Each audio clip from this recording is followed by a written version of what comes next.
Go! Hello, everyone. I'm Mello, And I'm Mo. and welcome to the Press Start podcast. Today in the news, we have a little bit of everything. Where it's post E3, way post E3. Yeah. We're kind of like scrambling, just grabbing the bottom of the barrel, and just try to get up some kind of news. But as far as we know right now, we might be seeing a new Diablo game. Fallout 4 mods for the PS4 are going to be delayed for a while. Return to Arkham has been postponed indefinitely. What else? 7 Days to Die launched on console, new Halo 5 update, and we're getting a BioShock collection, which is remastering all three of the games. So hopefully this show will be quite intriguing. And also, I got fireworks going on behind me, so if you hear bangs, I have them too. don't let it trigger your PTSD. Yeah. It sounds like there's drums of war going on behind us, but just never mind that, because it's July 3rd. Yep. Okay, so what are we going to hop right into, Mello? Okay, the first thing we're talking about is the Diablo dev keeps hiring for new project in the series. So, obviously, we're going to get a new Diablo. I don't know if it's going to be another expansion. I don't know if it's going to be a new game. I think it's been 4 years, but it is Blizzard. Blizzard likes to milk their cows pretty fucking good. They like to milk their cows, even though their cows are dead, to get that milk dust out. The milk dust. Okay. Yeah, I've never played Diablo. I know you have. The thing about Diablo is I completed Diablo 2 with Turlywig, and I had a hell of a time. And for Christmas, my wife got me Diablo 3 because I asked for it. I heard people say it was terrible, but I asked for it because it looked like a fun game. And it was after all the patches and all the fixes. But it seems to me as though the top-down Diablo-esque, old D&D game-esque formula isn't dying, it just needs something fresh. There's only so many times you can you can dungeon crawl from a top-down 2.5 3D perspective and get a whole bunch of cool loots before it kind of just feels stagnant, you know what I mean? I'm thinking, what exactly are they, they're hiring for a new project in the series. What are they hiring exactly? Developers or a director or what? Writers, anything, because the game's been out for, let's see, Diablo 3 came out 4 years ago. When did the expansion come out? 2 years ago? I have it right behind me. I can probably tell you, but it's all over there. I want to say like 2 years ago, maybe 2.5. Okay, so the only thing I can think of is another expansion, because, as I said, Blizzard likes to milk their games. I don't know that they'll milk Diablo 3 that much, though, because it's got a pretty decent amount of content to it, and the life cycle between Diablo games, I'm not sure how long it is, 7 years maybe, 6. I don't know, I never played any Diablo. It's a while, man, and it's been 4 years since Diablo 3 original was released. What I'm thinking is they're probably working on a new Diablo game, and I'm feeling like they're going to do something a little bit different with it than they have been doing, and that's why they're looking for fresh meat. Also, I just thought of something I wanted to talk about. This will probably be for post-show. Just go ahead and keep talking. The position is located at Blizzard's headquarters in Irvine, California, and was published this week according to BlizzPro.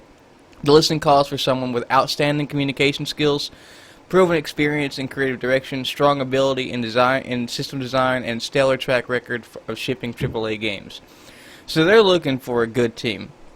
Yeah, I mean, it's Blizzard. They want the best of the best. Yeah, but, you know, this suggests that Blizzard is looking for someone new to head up the next Diablo project. It's unclear exactly what this would look like, however, it could be that Blizzard is working on an expansion for Diablo 3 or even a Diablo spin-off game. That would be semi-frightening, a Diablo spin-off game. You think so? Yeah, I mean, you can't, alright, let's imagine that. Okay. I mean, every universe has a potential of a spin-off. Yeah, to but a degree. like, when you hear the word spin-off, you think of Mario Kart, right? When you hear the word spin-off, you think of taking GTA and turning it and having a spin-off game that's like an RTS. You hear spin-off, you think of Halo Wars, and for people that are mainline franchisee, you know, lovers of that series, that can be disturbing. Just imagine for a second. What would a spin-off of GTA look like? That is true. What would a spin-off of Diablo look like? 3D behind the back RPG, or I mean, maybe, I don't Candy know. Crush. It could be anything, you know. But most likely it won't be a spinoff, if anything. Yeah, it probably won't. It'll probably be a brand new game in the series, or a another expansion like Reaper of Souls was.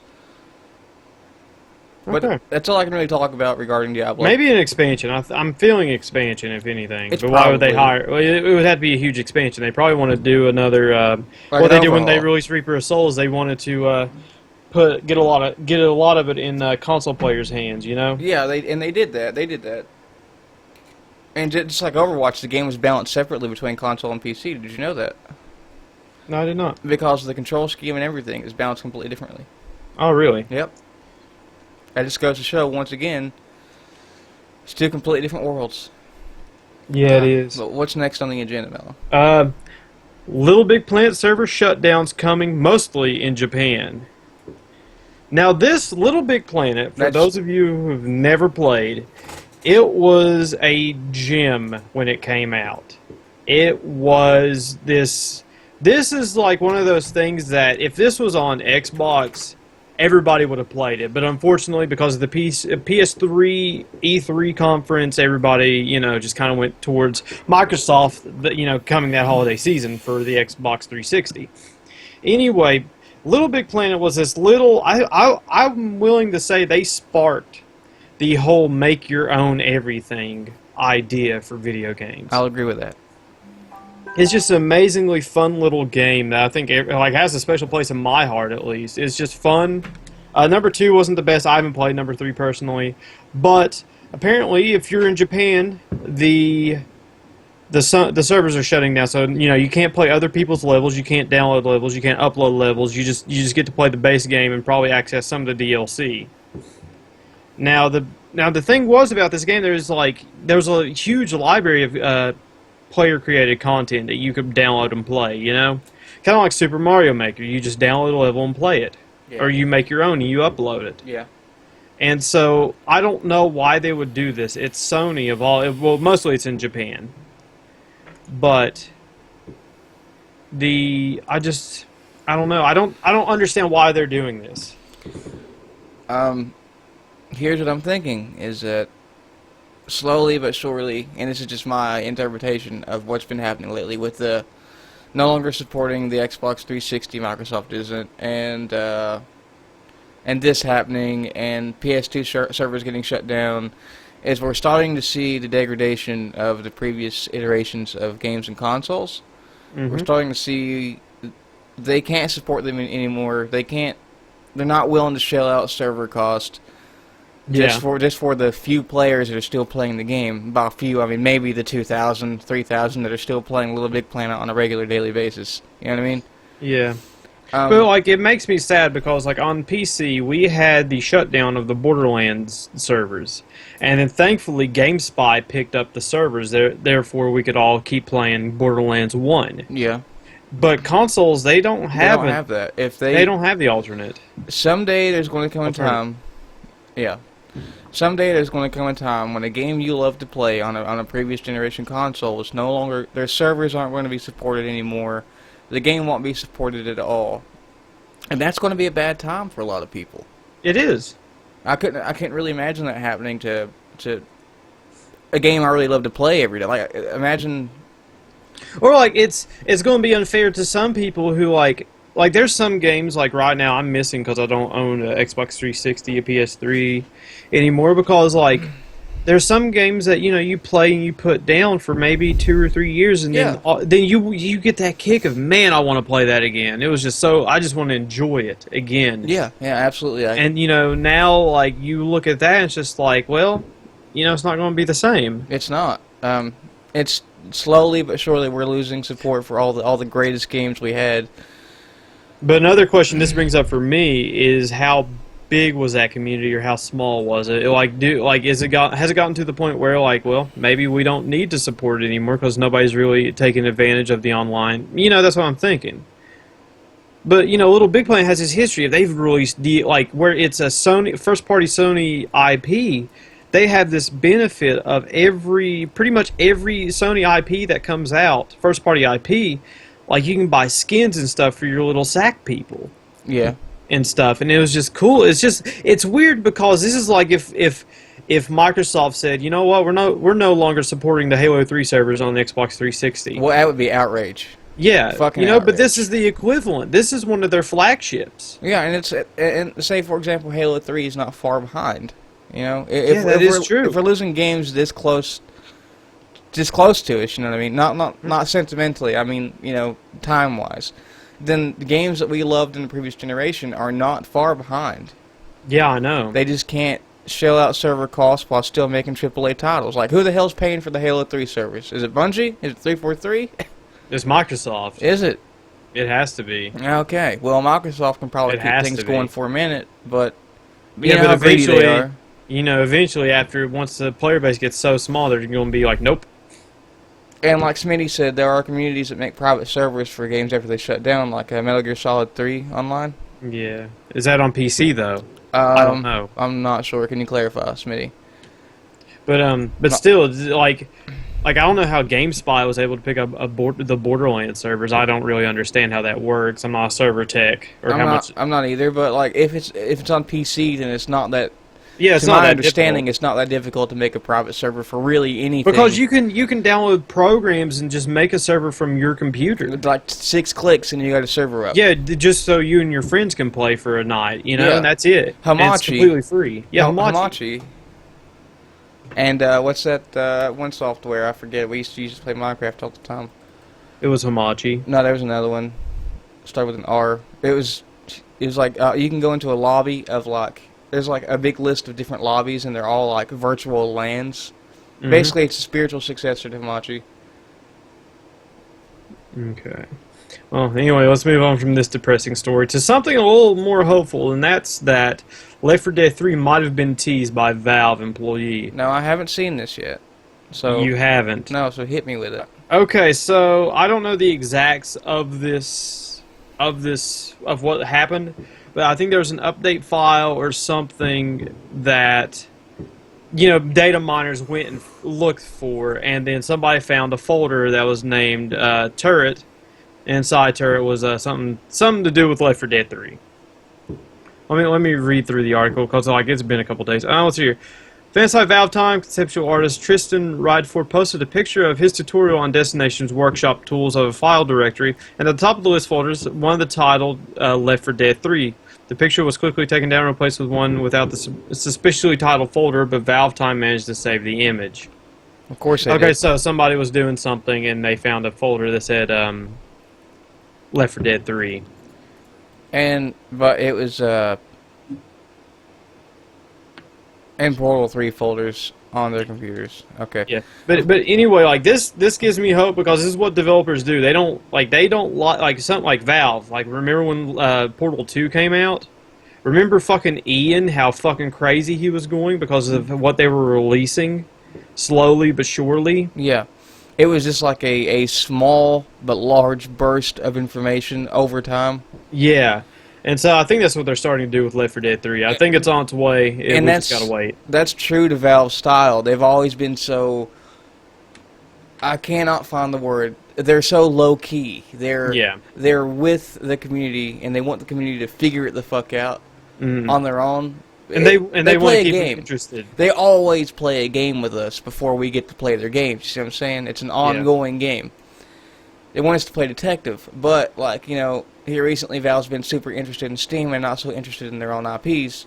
God damn it! But this is meh.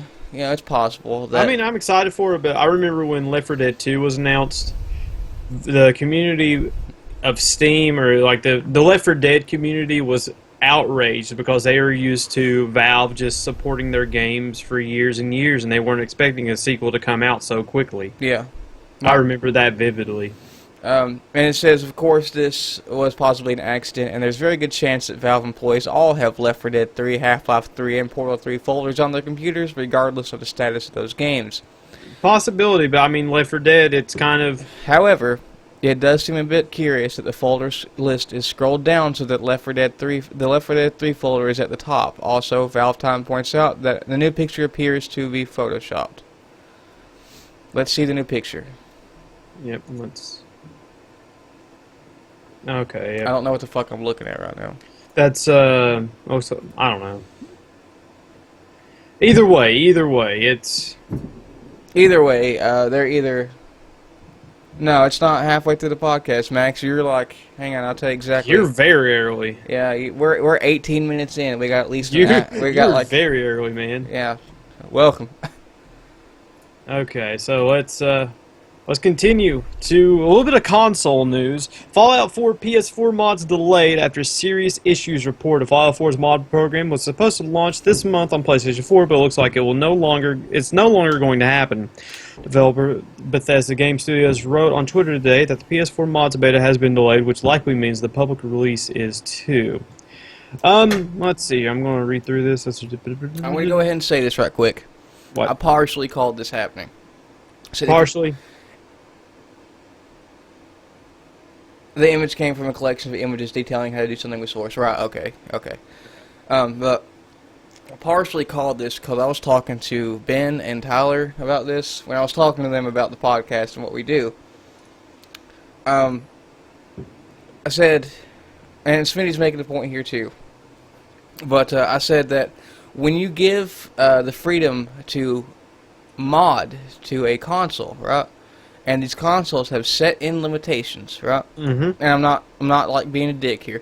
Yeah. These consoles have set-in walls, like you cannot go past here. And then mods are developed specifically to break that. Mm-hmm. Yeah, and that was, not to interrupt, but that was something I think on Xbox One, you could only have so many mods installed at once. Yeah, and, like, if you have, on a PC, if we have a mod that can spawn so much shit that it brings the frame rate down to 15, oh well. We'll just uninstall it when it crashes inevitably. Yeah, we'll play it at 15 frames to see what the fuck happens. But on a console, that could cause some serious fucking issues, maybe. Yeah. Maybe they don't want the gameplay experience to be hampered, or hampered like that. There's a simple fix to this. I know for a fact. I remember seeing. I can't probably from GameSpot because that's where we get most of our news from, since they're a bunch of dipshits. Anyway, the Xbox mods, you can only have a certain amount of mods at any given time. Well, let's just say 5 for an example, for the fuck of it. I think they should do a different system where you can have as many mods as you want, but not like limiting it to a number, but limiting it to how much processing power that's going to take on your console. Yeah, kind of like a because what if I don't give a shit about like this mod or that mod? What if I just want more weapons and more weapon skins in my world that only take like, I don't know, a megabyte of data? Yeah, they should have like a gauge at the top right of the screen that how much extra processing power does this console have to run these mods. Once that gauge gets too low, you can't do it anymore. Mm-hmm. That's fun. So your Max says Bethesda definitely gets more funds from Microsoft rather than Sony, and so they have a much colder relationship with Sony and take much less time to PlayStation ports. Seeing what's Skyrim, it got updated on PS3, fucking broken. It just broke it, and they never fixed it. I don't think. I don't think they did either. I remember it happening though. I remember, God, that was a nightmare. But in regards to this, it could either be a walled garden type thing, or just the architecture, like Smitty said. The architecture or the operating system itself that's just having problems with this whole idea. It wasn't designed this way, I don't think, honestly. Mm-hmm. But I mean, that's the thing. It's just like, I mean, from now on, game developers are going to be building games with mods in mind. Now that we have Fallout 4, which allows mods on console, which will allow mods on console, yeah. It opens the doors for some developers to be ready for possibly integrating mods into their games. Yeah. Bethesda's going to be the biggest contender of it. I don't think Grand Theft Auto will be a big contender of mods on console.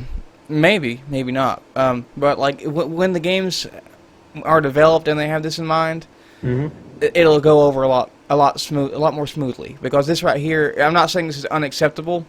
But it's expected for this to happen. You know what I mean? Once you give the console market access to mods, and you see how well or not well that plays out because of the architecture, or or the operating system, or just the hardware in general, any limitations that are set there by the developer or otherwise, you're going to see like just how difficult it can be. And this is case in point right here. Yeah. Okay, next up. Buy Gears of War 4 on Xbox One. Get all previous games for free for a limited time. This is something I'm probably going to partake in because I'm not a huge fan of the Gears of War series, but like, you know, it's got a place in my heart. I got a lot to say. Actually, I got one word to say about Gears of War personally for me, and that's no. Okay. Anyway, let's hear. Just a heads up, you will need at least 32 gigabytes of hard drive space to download all 4 Gears of War Xbox 360 games, which are compatible because of the backwards compatibility with Xbox One. If you can manage your hard drive, don't worry about space. Pretty much all you got to do is buy Gears of War 4, I think, from the Xbox store. Like, I don't think you can buy the CD unless you get a special code that says you get all the games for free. But you buy the game, and then guess what you get? You get Gears of War 1, 2, 3, and Judgment all for free. Anyway, what were you going to say? I don't like Gears of War. That's fine. That's I hope fine. So. I hope so. But this is really cool. You only get them for a limited time? Yeah, it lasts until December 31st. Okay, well you get a year to play through the entire series then, really. No, December 31st of 2016. Okay, you get like 6 months to play through the entire series then, right? When's the game come No, out? no, not that. You buy this game, you redeem the code. All 4 games are you. If you redeem the code by December 31st, 2016, they are all yours from there on in. Let me try it again. Oh, and just give you an opportunity to play through the entire series then. Yes. Okay. I was under the impression that you would buy Gears of War 4 and you enter a code, and then the rest of the games would be yours for a limited time. No, they're yours, period. 'Cause I was about to talk a lot of shit, but I'm glad you stopped me. I could hear the attitude in your voice. To be fair, the PS3 is usually hard to work multiples due to cell architecture and split RAM. RE5, for example, is worse. Capcom, on Sony Gears. Your other shotgun wasn't okay. Yep. The shotgun wasn't able to down your cross. Yeah, that's a lot of games though. They tend to no game I don't think gets a shotgun fucking right. I don't think I've played just one game. Maybe Rainbow Six Siege, man. yeah, I was about to say that. Rainbow Six Siege, the Rainbow series does, honestly. Because they're all about, you know... But, like, here's the thing. Like, shotguns close up should kill 1 hit or 2. Far away, they should cause at least a good amount of damage. Not like, oh, you're pretty much throwing rocks at. Well, I mean, the farther away you are, realistically, the farther away from a shotgun you are, the more you're just going to get hit by pellets and not all the pellets. What makes a shotgun deadly is being up close to someone and all the pellets coming out and just... riddling a hole in someone's stomach. Yeah, but the idea is that spread damage from a distance. Anyway, we're not like we're not staying in their territory. Yeah, I mean, we're going on the guns, not fucking video games. We can get schooled on that easy. What's next? Okay, what's next? Zelda Breath of the Wild needs to sell 2 million to become profitable. I think copies, that they need to insert that word in that fucking title. I think copies. 2 million units in order to become profitable. Okay. So this figure was revealed during a shareholder meeting in Japan, which was live blogged by Twitter by user InStyle and translated by Cheesemeister during it. During it, the Mario creator discussed what it would take to recover development costs. So, So, Mo, you tell me. This is something you and I have bounced back and forth on. You are a Nintendo, not fanboy, but you love them because you love their IPs. Me, on the other hand, I see them as a studio that's going downhill and nobody's really realized it yet. Okay, well, here's what I'm saying about Breath of the Wild and the 2 million units. Okay, we've easily seen games hit this mark that are hype, right? You know, the hype train. Yeah, the hype train. You're not a fan, so to speak, so you haven't seen the hype train that this game has generated for the past 3 years. No. Very little footage. They just plucked it from the game and just showed us stills, 13 seconds of a camera rotating around Link. Just that, nothing. They've established such a hype for the game. Okay. And then when we seen what the game really was, we were like, holy shit, it's everything we thought it was going to be and more, right? Yeah. Plus, they're having a dual release on the Wii U and NX, and Nintendo announced that it was Oh, always... so they're releasing it on the NX as well. Yeah, well, everybody speculated that was the reason that it was delayed, but Nintendo said, we actually planned for a dual release the whole time. Sorry to burst your bubble. But Okay, I was going to say, I was getting ready to make the point of, like, why go... oh, go ahead. They planned for a dual release the whole time because the NX is going to need a flagship. You know, it's going to need a sale that's going to make it fucking go. And it's going to be it. Question, I'm seeing this in the chat a little bit. Someone's pointing out the fact that the Wii U sold only a fraction of what the Wii did. Yes, now, that's is this a because console? Is this a console seller? Yeah, most likely. I don't know. This is probably a console seller for people who like to play Zelda. I mean, the console seller for me for the Wii U was Mario Kart. Yeah, okay. And I bought that because I could play it with other people. Here's the thing. The Wii U only sold a fraction of the Wii. Because the marketing was awful. The marketing was terrible. A lot of people thought it was just an expansion for the Wii because the name. That wasn't good. With this dual release, I see them hitting 2 million units easily. I see this kind of not revitalizing, but picking up some Wii U sales near the end of its lifespan, which they said they were going to keep supporting it later on through the NX's life cycle. Look, okay, here's another thing. It's like you say they're going to keep supporting it, but it's just like they don't really have that many. They don't have that many first-party IPs for this game in the first place. Because you and I've already discussed this. They don't have that many first-party IPs for the Wii U, but the ones that they do, you've discussed this. It's a double-edged sword. They don't have many, but the ones they do are fucking great. Yeah, but if one of those what if the one of those fails, then it's going to be a problem. Yeah, you know. Yeah, it is going to be a problem, which is why Nintendo's trying to take great care. Like Star Fox Zero, fuck that shit. Mm-hmm. It had such potential. Fuck that shit. Nintendo is with this game in particular. I feel like they're looking at themselves and saying, okay, what do people like about other games that we don't make, and what can we take from that to enrich our experiences? And they showed us, and we said, okay, I don't think hitting 2 million units is going to be a huge problem, particularly because there's going to be a bundle sold, one, for the Wii U and the NX probably. It's dual releasing on 2 platforms, and it's going to be a system seller it's going to be a flagship system seller for one, and a system seller for the other one because it's cheaper, and you're going to get the same experience. There's an article I forgot to put up here, and I had it ready yesterday, but we couldn't do the show yesterday. But I'm just going to go ahead and say it right now.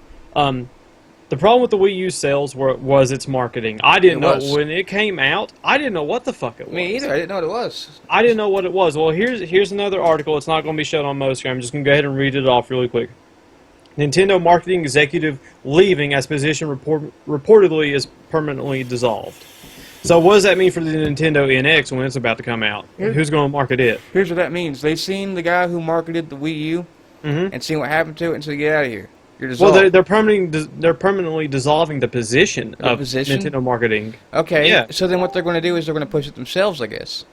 I don't know. I mean, which is good. Which is good. Because I mean, if anything's better than what the Wii U marketing was, because I didn't know what the fuck it was. Also, Mac, it's a great idea. Smash is life. But I think if Nintendo pushes their own marketing instead of getting anybody from, I'm going to use the term third party here because it's the only way I can equate it. If they get someone else to do their marketing for them, they're going to fuck it up. Especially, even if they work for Nintendo, they work closely with them, they know what it is.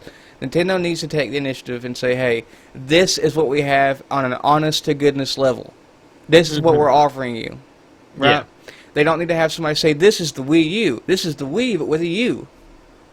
You know, I honestly, I remember seeing that. And I was like, is this I didn't know what the fuck it was. Is this an expansion for the Wii? I didn't know what it was. And then I seen the gamepad. I'm like, are they adding another peripheral? And then they said the Wii U, and they showed it. I'm like, that's a whole other fucking console. Because the fault is in the name, I think, because you have the Xbox and you have the Xbox 360. Okay, those are 2 different names. Okay. Yeah. Yeah. And then you got the PlayStation. Then you got the PlayStation 2. And the PlayStation 3. And the PlayStation which are 4. obviously different. You know, the Wii U, I didn't know what the fuck it was. Now, here's the thing about the NX, is they need, and this is just me, and probably everybody in chat, they need to keep the NX. It just basically says to me, Nintendo Next. Nintendo NX. Next generation of Nintendo. Let's do it. I don't want them to change it to, like, the Game Sphere or some shit. I don't want that. Do me a favor, throw that chat up. We got a good audience tonight. All right, let me pop it up. Okay. Anyway, they don't need. I don't think they need to name it Wii because another thing I think from the name Wii is that the Wii. It has a negative connotation now. Yeah, it does. But, it does. Like I didn't Smitty want said, if they're going to do, I'm sorry to interrupt, but if they're going to do marketing, you remember that we would like to play commercials? How awesome they were. Mm-hmm. It's the dude rolling up in a smart car. Yeah, rolling, getting the whole family playing games, dude. And the Wiimotes turn into the eyes of the Wii word. Yeah, and it was nice, yeah. And then the Wii U, what marketing did the Wii U get? I don't think it did. Probably not. I don't think outside of Japan, maybe in Japan. Outside of game advertisements and saying coming to the Wii U, I didn't see. I seen the Wii U commercials where there's a guy in his living room sitting fucking 120 feet away from his TV, like, hey, look, I'm having fun, guys. No, that was it. That was like the only commercial I ever seen. I really I can, Heads up to anybody in the chat who remembers that commercial where the guy's in his living room and he's sitting like a whole gymnasium length away from his TV, which is like. And let me guess, they advertised the screen on the controller. Yeah, they were like, "Hey, you can use both." I'm like, if I could fucking see the other one. But I got an idea that I think a lot of the. Okay, so we're at this age now, where companies can make or break depending on what they sell, console wise. Yeah. And so what I'm thinking is, I'm partially thinking that the Wii U was somewhat of an experiment also with a screen in the controller. Well, I don't know about that because I think look at the 3DS. The experiment was already there. Yeah. But well, I mean, that's all handheld. Yeah, but the dual screen for the console. The dual screen idea isn't a bad one. It's really not. The way I'm not saying it's not. I'm not saying it's a bad idea. I'm just saying I think Nintendo is still trying to experiment with a lot of things, and with their main hardware, instead of letting third parties like Oculus or the Virtuix, Omni doing their own thing. I think it's part of Nintendo's philosophy of to be an early adopter, to innovate. Yeah, if they're gonna do something, they're gonna make it their thing. Yeah, I think that's what a lot of it is. But I see with the NX, they are trying to push innovation with cloud-based processing and module things to add on to modular PC-like console experience. Yeah, and cartridges, flash cartridges, which is an excellent idea, by the way. I would rather have a cartridge that works than a Blu-ray that just dumps the data onto the fucking hard drive. Yeah. And makes me have to go buy another hard drive for the console because this one's not big enough. But I like the idea that Nintendo just makes games and they try to innovate. They try to push innovation.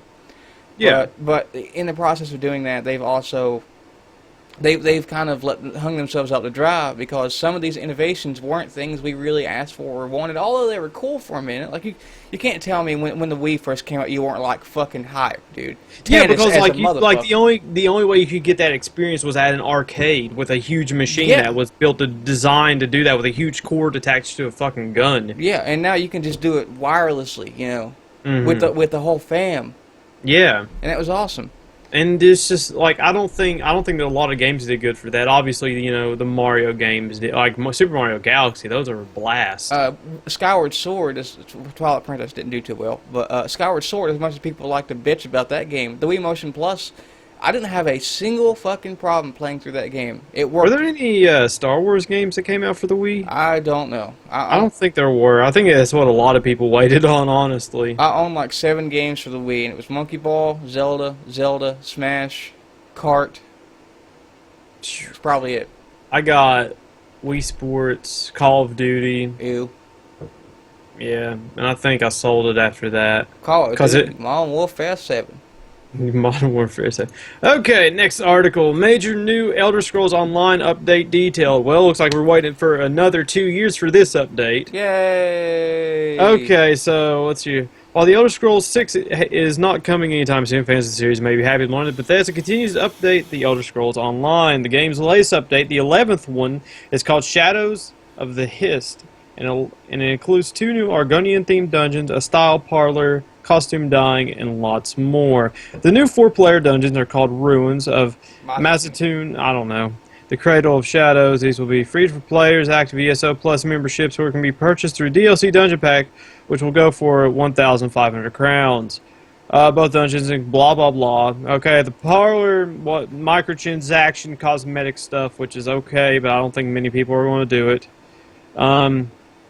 Yeah, that's Yeah. about Oh, that's no, about people it. are going to do it. People are going to do it. I'm still subscribed to an Elder Scrolls Online Facebook group, and people eat this shit up, okay? Yeah. Now, I know what you're thinking. You see crowns, and you're like, oh, no, in-game currency that you buy with real money, but you can totally earn that really quick. Like, I haven't played the game in, like, a year, and I logged on, and I had, like, 6,000 crowns. I can buy almost all the DLC without shelling out a penny, Yeah. which is cool. I mean, I can get these things... Okay, there's something I want to bring up here with MMOs. All right. There was only one game that did this right, and they got rid of it for whatever fucking reason. I don't know. Guild Wars 2? Yes, Guild Wars 2. You probably know what I'm about to talk about, because you and I have talked about it once or twice before the show even was a concept. There's a thing in Guild Wars 2 called Town Close, and what this was when you did not, like, people like me, like, who just kind of want to get immersed in the world, you know, like, a warrior's not going to wear his fucking heavy-ass armor every day. He's going to wear his town clothes, and that's what Guild Wars 2 had, and then they removed it.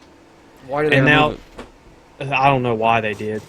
I tried playing it, and, like, once I saw that was gone, I was like, didn't want to play. But, like, anyway, like, even when I played Skyrim, if I was, like, doing town chores, I would just, like, take off my armor and put, like, actual fucking clothes on, you know? Because, like, I don't know, it's just, like, something I do personally, you know? There is something nice Like, when I about played WoW, I would take up my armor off and put on average clothes when I was just browsing around Stormwind, because I could. to help other people with the immersion? To help the player? Just to do it, because, like, if I were really there, would I want to wear fucking plate metal in the middle of a fucking hot sunny day? Especially if I'm out killing monsters all night, you know? I want to come. Yeah. I want to come to town and relax. Maybe go to a tavern for a minute. Yeah. But there is something special about whenever, like, you see a low-level player who looks like they're in town's clothes, but it's actually the best fucking armor they got, and then you're walking through the strip with plate mail on, you know? Mm-hmm. There's something somewhat romanticized about that. Yeah. But But what I'm saying is, like, we get Elder Scrolls Online to do this. Like, Star Wars, The Old Republic probably does it. WoW probably does it. I mean, they do have hairstyles and all that. Guild Wars used to do it. I haven't played it in like a year or two, but it's just something I'm kind of waiting on MMOs to do at some point. Just to, like, have that town close system. a lot of them have. The Elder Scrolls Online works a lot on aesthetics, really, because It does. the idea of the Elder Scrolls to begin with was to play who you want to play, and if they didn't carry that over into the MMO, it just wouldn't do well. I'm not saying. Well, it didn't do well, period, because there was 4 classes that you had to choose from. But there was also several subclasses within those classes, of which they added more. Yeah. So they try to keep the customization, because if you're going to play an MMO, you have to have some idea of what you're going to do. You have to break it down into some kind of walled category. Yeah, but like, I mean, you don't. Well, I mean, MMO, yes, but like with the Elder Scrolls, they could have done something great where it's just like, oh, hey, like, I'm level 100 under the Archer or the Thief God, What, or the Thief star signs or something. Yeah, an ESO, and it's just like, let me be your Archer. And it's just like, okay, what skills do you have, spec, yada yada, you know, that would have been fine. They could have done it in like a true Elder Scrolls Or like, fashion. or like, you could have been like, you know what? I could have walked. Sorry to interrupt, but I could have just been like, hey, we need a spell sword. We need somebody who can do AOE's while doing single target damage. Oh, that's me over here. Like, here's the thing, though: is almost all Elder Scrolls games have had a class system, whether you knew it or not. In the beginning of Morrowind and Oblivion, you either made a class or chose a class. In Skyrim, you chose signs and you worked on it. Max just said the game is 85 gigs. We're talking about ESO because I have it and it is pretty fucking big. It's huge, man. It's huge. And on high detail settings, it looks beautiful. I won't lie. So 85 gigs sounds about right. What was it Titanfall that had the 40 gigabyte audio file? Yeah, I don't want to talk God, about this. Like, hey, what the fuck is compression? You know, when they found that out, every game studio was making fun of them. Yeah. And the game audio wasn't anything, you know, amazing. Do you know? Yeah. The game was... I don't want to talk about that right now. Fuck. But It looked promising. I'm not gonna lie, it did look promising. in regards to ESO, I see them. They had a shitty launch. They kind of did. Nobody liked the sub thing. Nobody thought it was worth paying for every month. So they switched to the Guild Wars 2-esque model. And since then, they've been putting out regular updates, and they're huge, huge. When chunks. do you think WoW will stop doing the paid subscription thing? They won't. I think they'll have a paid subscription until the next big MMO comes out. 35 gigs of uncompressed audio. Who the For Titanfall. fuck? I know that. Who the fuck does that, man? For I don't sound know. bites, 35 gigs. How big was the actual game? 10 gigs? I don't know, but the sound wasn't spectacular or anything. That's the weird part. I think that they did that just to say, hey, your game's big. Probably. Whenever you download it, holy shit, this game's 45 gigs. It's going to be rad. And you Yeah, get it. until you see the 40 gigabyte extraction for the audio. Yeah, that's not good. Okay, well, we done with this? Yeah, let's move on. I could go on about this, but I really don't feel Oh, like then it. there's something I was going to talk about. Oh wait, no, that's going to be later after the video as well. Oh, It's the sure. last video. It's the last video, and this is something I think needs to be addressed. Do you want to talk about the PS4 and Xbox One consoles being the new ones being praised? Yeah. I think I've had this idea for a while. I don't know if it's possible in game development. I think it's pretty fucking possible. Yeah, anyway, let's see. EA, Ubisoft, Take-Two are praising the PS4 and Xbox One because they're powerful, and you know they're excited for the point where hardware is a backdrop. Because right now, if you play on PC, you know the developers can make a badass game. You know, they can just try to go for the, you know, like they're going to have to do the whole like, you know, oh, we can keep building on this game, but guess what? We're going to go in depth if we do. And so, you know, that's the kind of point where PC type games are at. Whereas consoles, they are limited by the console power. And so I lost my train of thought. You go ahead and put your piece in. When I get it back, I'll continue. Okay, here's my piece on this. Microsoft and Sony. I'm going to go ahead and say this, because when the PS4 and the Xbox One were announced and their specs were leaked, I was like, what the fuck are you I got doing? it back. Okay. Okay, what I was going to say is, wouldn't it be better for developers who do all three platforms, like EA, Ubisoft, and Take-Two, wouldn't it be better for all three platforms, for the developer, like if I was running a development studio and I released games on all three platforms, I'd be like, listen here, fuckers, you make one version of the game and make the PC version first, okay? Once we get that done, that'll be released first. And then if people want to play it on console, what we'll do is we'll just chip away at what the PC version has until it's stable on consoles. Graphics, But the problem is nowadays, sorry to interrupt, the problem is nowadays is that they're building with consoles in mind, therefore they are prohibiting an advancement in the PC game. If you get what I'm saying. They're exactly. limiting it on its own. Now, here's the thing, is when you say chiseled away, chip it away, you mean just like aesthetically, right?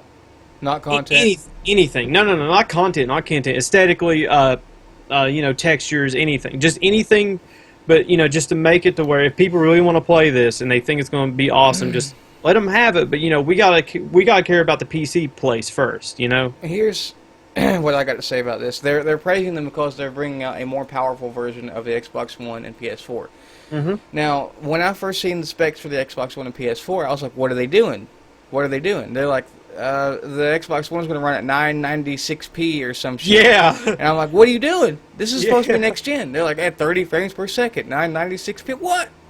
This is supposed to be next generation. Here's all I'm going to say, and I'm really pissed off by it, and I don't even own either one, but they should have done it right the first time around. Yeah, but I think consoles are getting to this point now where They want to make one, sell one, make one, sell one, make no, one, not sell even one. that. Well, I mean that, but it's just like even the developers are realizing like, holy shit, PC's got a leg. Like we just released it. Like PC just got the 1080. We just now got that. Yeah. And like, how much has that changed? Probably a good bit for developers anyway. Yeah. Well, people who are playing fucking, I don't know. High fidelity games are about to become more accessible to people with PCs.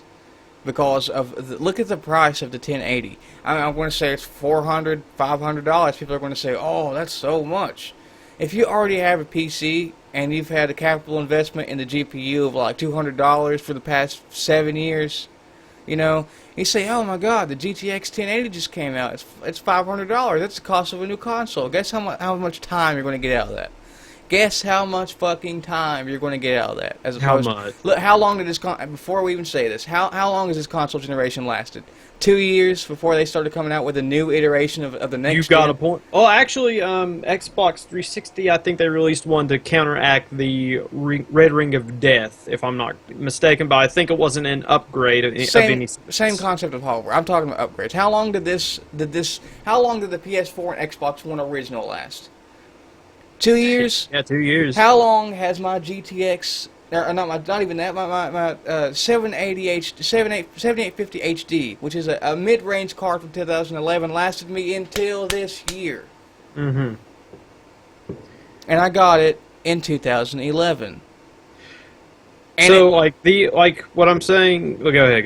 if you make a capital investment in a GPU, I'm stuttering like a motherfucker because I'm excited, like the GTX 1070 or the GTX 1080, that's going to last you double, maybe triple, possibly quadruple the time that a current console generation is going to last you. Yeah. And Yeah, you're going to be paying the same amount. So pretty much, if when the console comes out, just pay like double for a card, and guess what? It'll last for 10 years without any.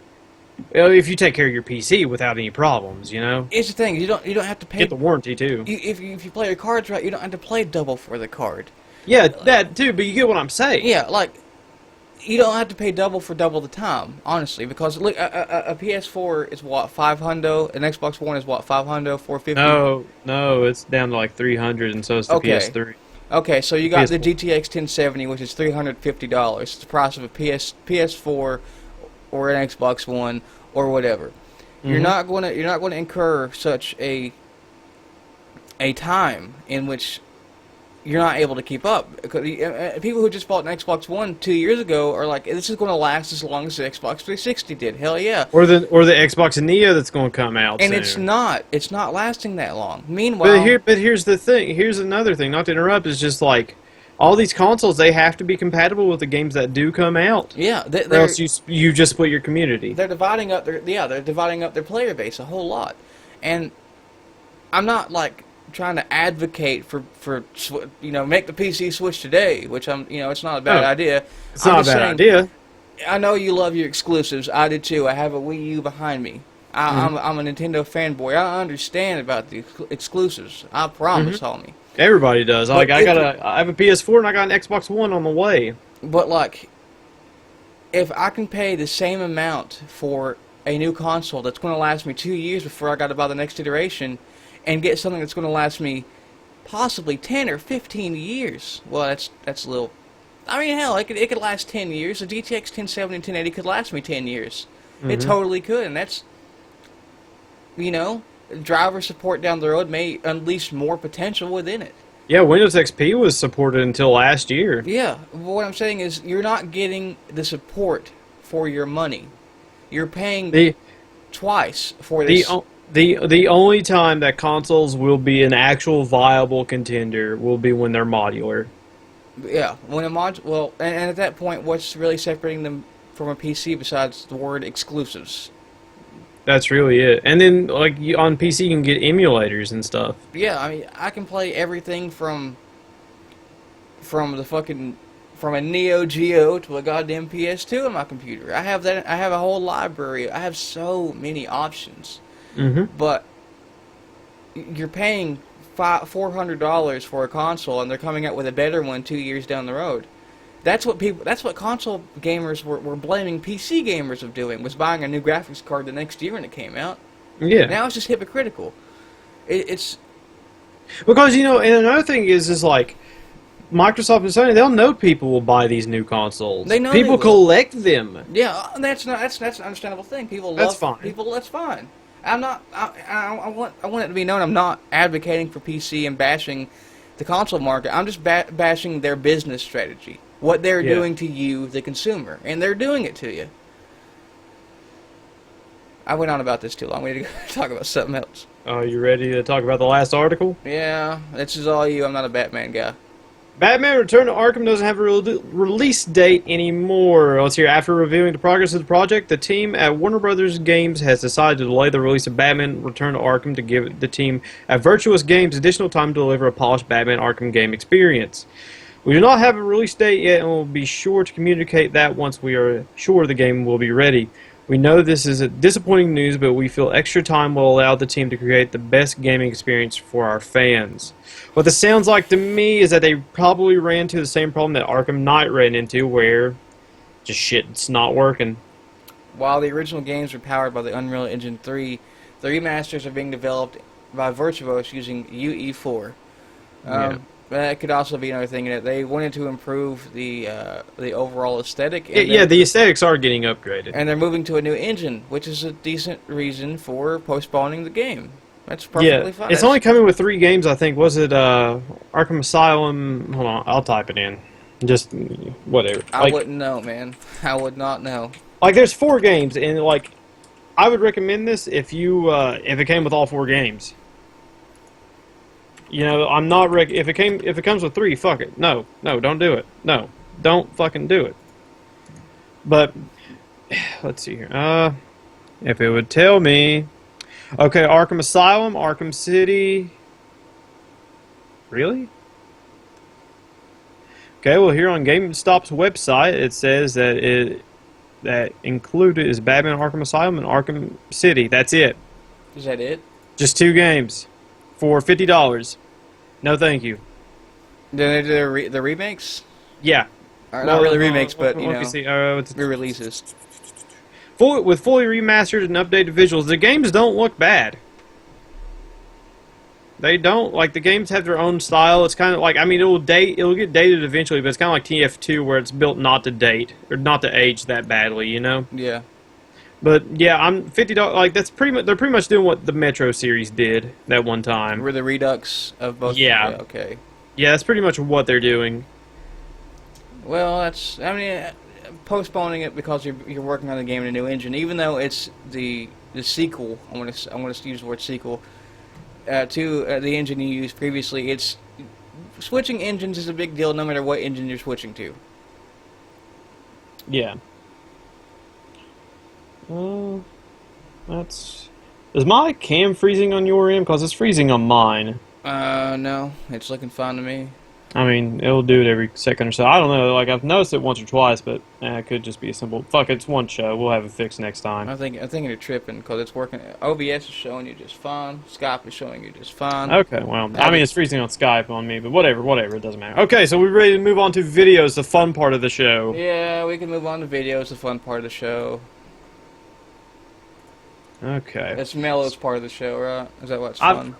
I mean, like, the articles are fun, but it's just like, I mean, just like, there's not, I mean, it's post E3, so maybe, like, come holiday season and stuff like that, you know? Yeah, there's not a lot to talk about post E3 other than hashtag drama alert bullshit and remasters and let's talk about the same thing we talked about last week because that's all there is to talk about.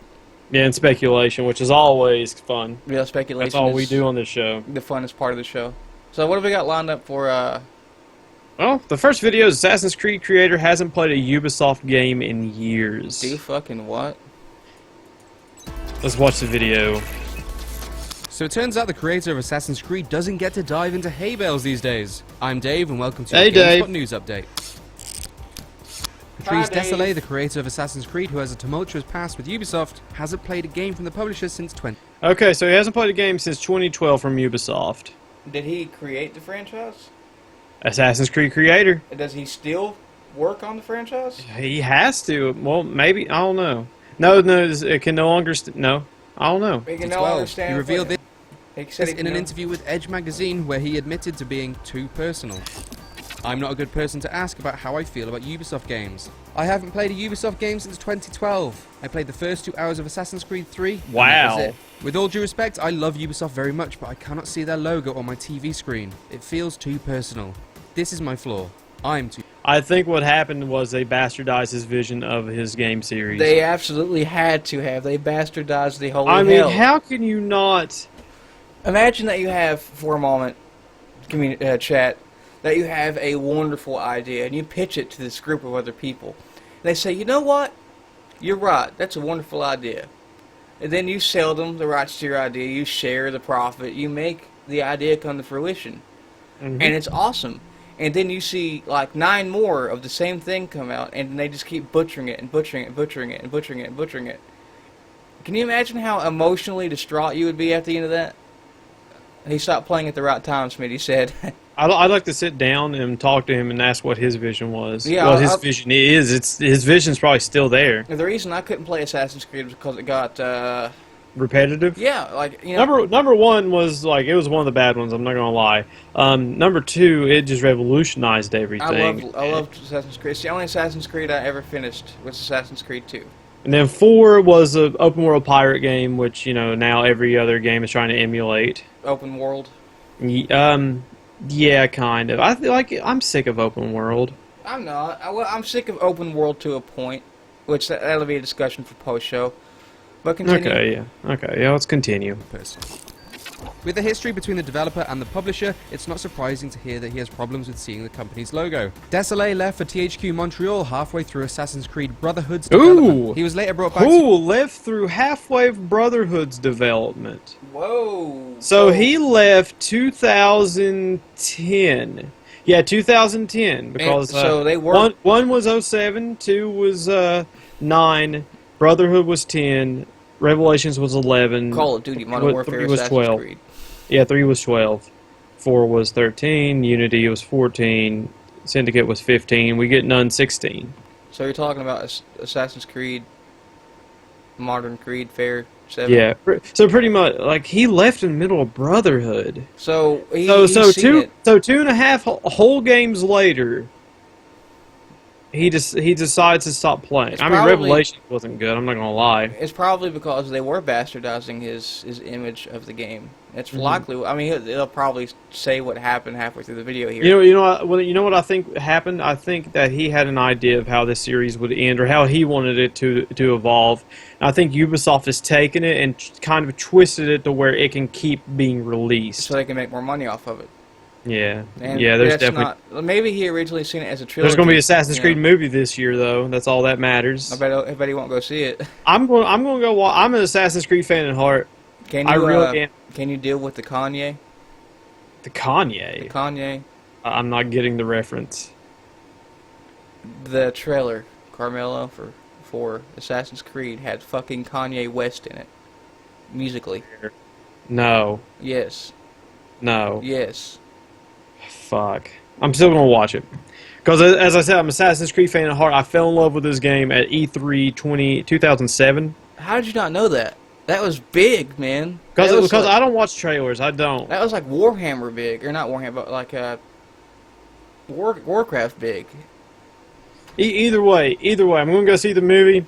It's probably gonna be shit, but either way, I want to see it. Will you come back and give a stream that same night? This is the port report from the console to the big screen. Oh my god. Get Total Biscuit in on it. Yeah. Ubisoft in 2013 when THQ went bankrupt and Ubisoft acquired both THQ Montreal and the rights to Desolé's new game 1666 Amsterdam. The developer then left soon after and then sued Ubisoft for $400,000 and the rights to purchase 1666. What? The suit was settled this year with the rights of the game going to Desolé.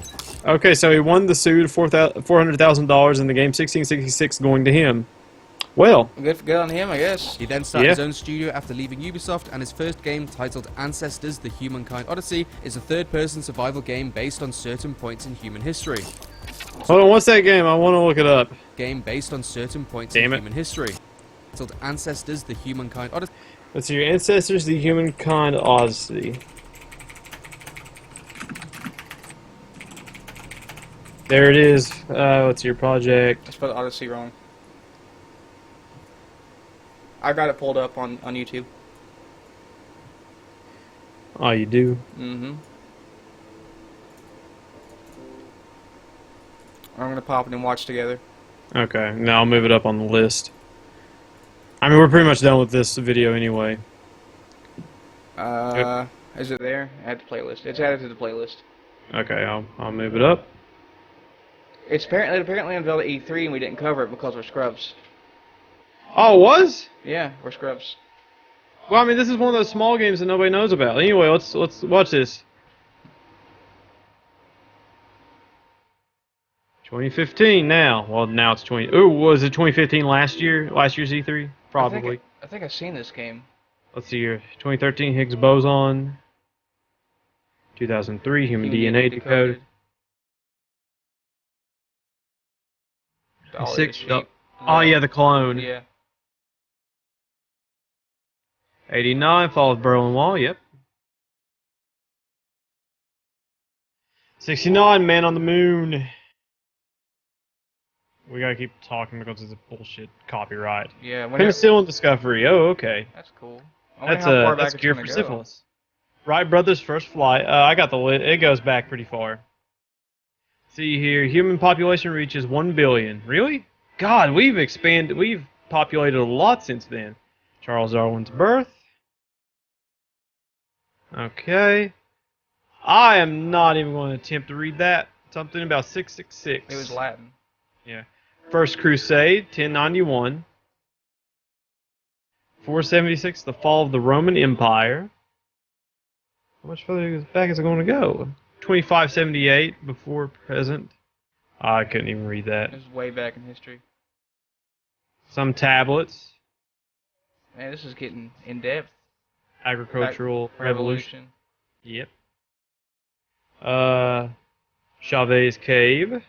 I think that's the cavemen paintings. I'm not sure. Out of Africa, that would have to be the nomads. Yeah. It would have to be. That was back when first domestication of probably animals and stuff. And when they learned to use fire. First tools. Okay. The missing link. Okay, yeah, the missing link between humans and apes. Okay. The mines that made you jump from rooftop to rooftop. Ah, okay. Climb. Let's see, run on walls to avoid traps. Rewind time for your love.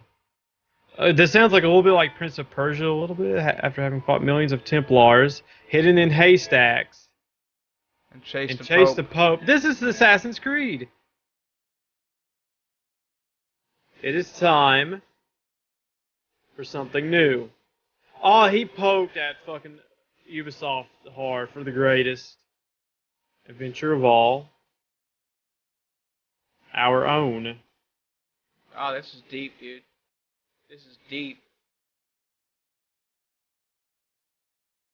I wonder what it's going to do. Man. Early engine footage. So maybe this is just like going through history as you know, humans. Yeah, that's what I'm thinking. Because there's a Neanderthal. Ancestors to Humankind Odyssey. So yeah, that's pretty much what it is. This looks pretty fucking cool. Like just this, I know it's just a theatrical trailer. It looks like more or less an experimental game, if anything. You know. It made me feel good, man. It made me feel good. Okay, well, that was nice, I guess. It was pretty cool, man. Maybe that was his original vision of Assassin's Creed. Kind of, to go through points of human history and whatever. Yeah. And they just slaughtered it. That was nice. Okay, anyway, next video. It was nice. It felt good. Real feel good. Okay, so this is a little bit of fun. I ever go with IGN. You can't spell ignorant with IGN. No. Oh, God damn it, I think I got the wrong video, but fuck it. Let's skip ahead. So, Old Spice put out a video game. What? Wow. Hey, dude. Old Spice put out a video game. What?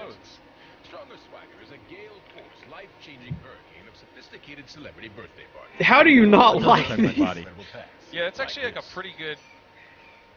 Anyway, this is just something dumb I wanted to show because it's out of this world. Obviously, you can put your face into the game or whatever for whatever reason. I just think it's hilarious. That's fucking crazy, dude. Old Spice put out a video game. Yeah, pretty much. That makes my deodorant and body wash. Yes, they can. Hold on. This is cool. I'm skipping around, I know, but screw it. Yes. It's Terry Crews. I love Terry Crews, man. TV's Terry Crews. You're such a cool 35-year-old. They made How a old are you? video game about 35. you. Wow. You pixelate nice. What the hell? Hey, look over there. There's your friend who's getting killed. Fran! He said, you Yes, they pixelate kidnapped nice. my boss. Yeah, actually, by the way, I did some customization. would help you. But I made was Fran a only paid lady. for 45 seconds Fran's the of head of voiceover video work. here. And the pay is good. Deal with it, Jesus Fran. Christ. Yeah.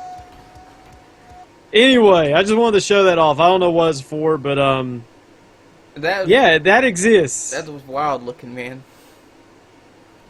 Okay, next trailer. I know that one we just kind of skipped by, but hey, I just wanted to show that off. Yeah, it was just a fun Yeah. little poke.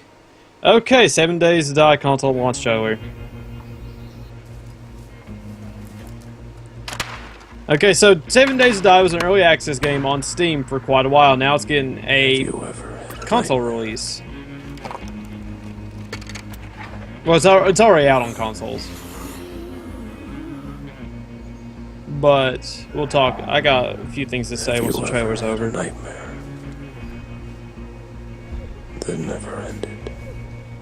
I like the live action trailer, not gonna lie.